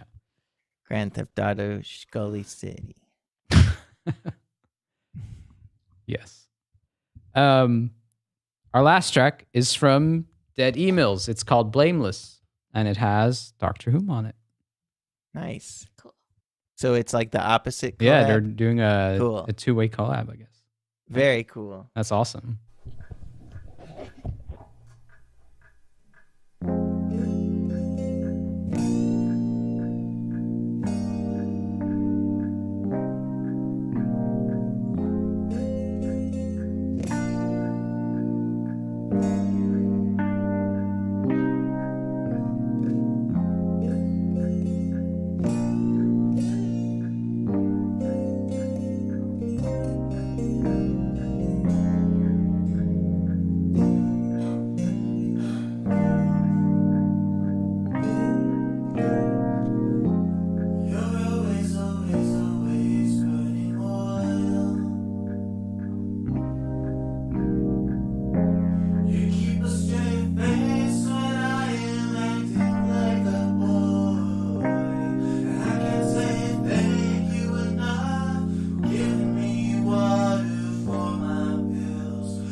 All right. Yay. That's such a scary way to end it. Yeah. For sure. What a chill song Uh-huh. until the end. Don't you feel like voyeuristic listening to it? It's like you're in a really like kind of depressing city, hearing somebody kind of play it through the wall, and it's like this beautiful melody, but you hear it like they're just like a stranger to you, and then they like song ends and you're just in the streets, and it's like the wind is blowing and it's like Blade Runner. It zooms really out a bit feels- and you see the context of it or something. Yeah. Yeah, it zooms out. That's a good way of putting it. It really feels like the last track of an album or an EP. Yeah. Like, it's kind of the Pet Sounds vibe. Mm. Right. Last track of a song challenge. Perfect ending. Yeah. That's awesome. Yeah, great way to end it too. Great last track to listen to. It's I really love that it's- electric piano in there Yeah. with the Yeah. more dry, like you hear a metronome in the background of the guitar click recording. Yeah. lead. It's really good. Really Really good nice use of click aesthetic. lead. Yeah. Yeah. It's cool. Very cool. It- Awesome collab. Yeah. Yeah. Really, really enjoyed it and felt like good in my tummy. Yeah, both of the Dr. Whom Dead Emails tracks were superb. Very inspiring. Yeah. Yeah. Awesome. Oh. Thank you so And much. We Or- lose you? I don't hear Hugo anymore. Oh, really? I'm Yeah, still you here. hear us. I don't can hear you. You hear us, but we don't hear you. Oh, that's weird. Maybe we're cursed. We're cursed. What? Well, in that case, I guess we're cursed. Yeah. maybe hang on. It's a cursed situation. I'm gonna send them a message. Does everyone else hear Hugo? Yeah, they do. They do. So I don't.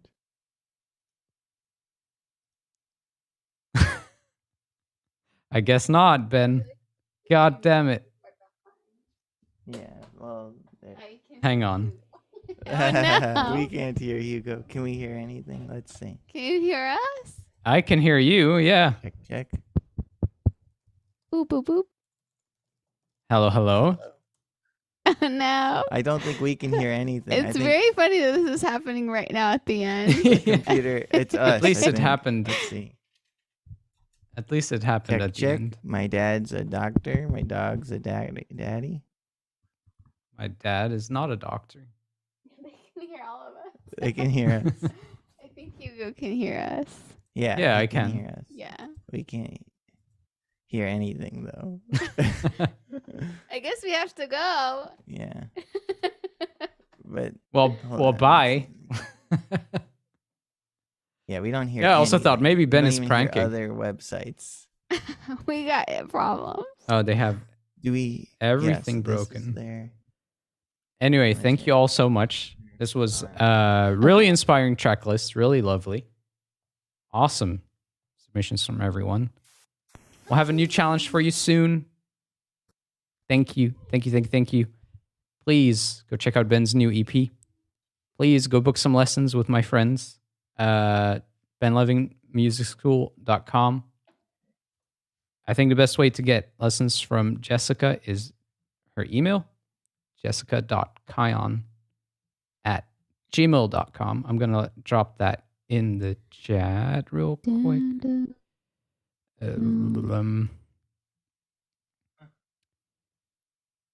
Lessons with Jessica. Boom. And then BenLevinMusicSchool.com. Hell yeah.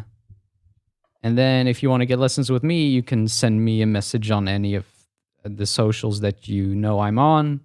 Or you can email me too at hugo.moroux@gmail.com. Yeah. Oh, yeah. And consider supporting the Patreon. That would really help me run this thing. And this is good stuff. Thank you all so much. We'll see you soon. Have a good night. And bye-bye. They're saying bye too. Bye. Bye.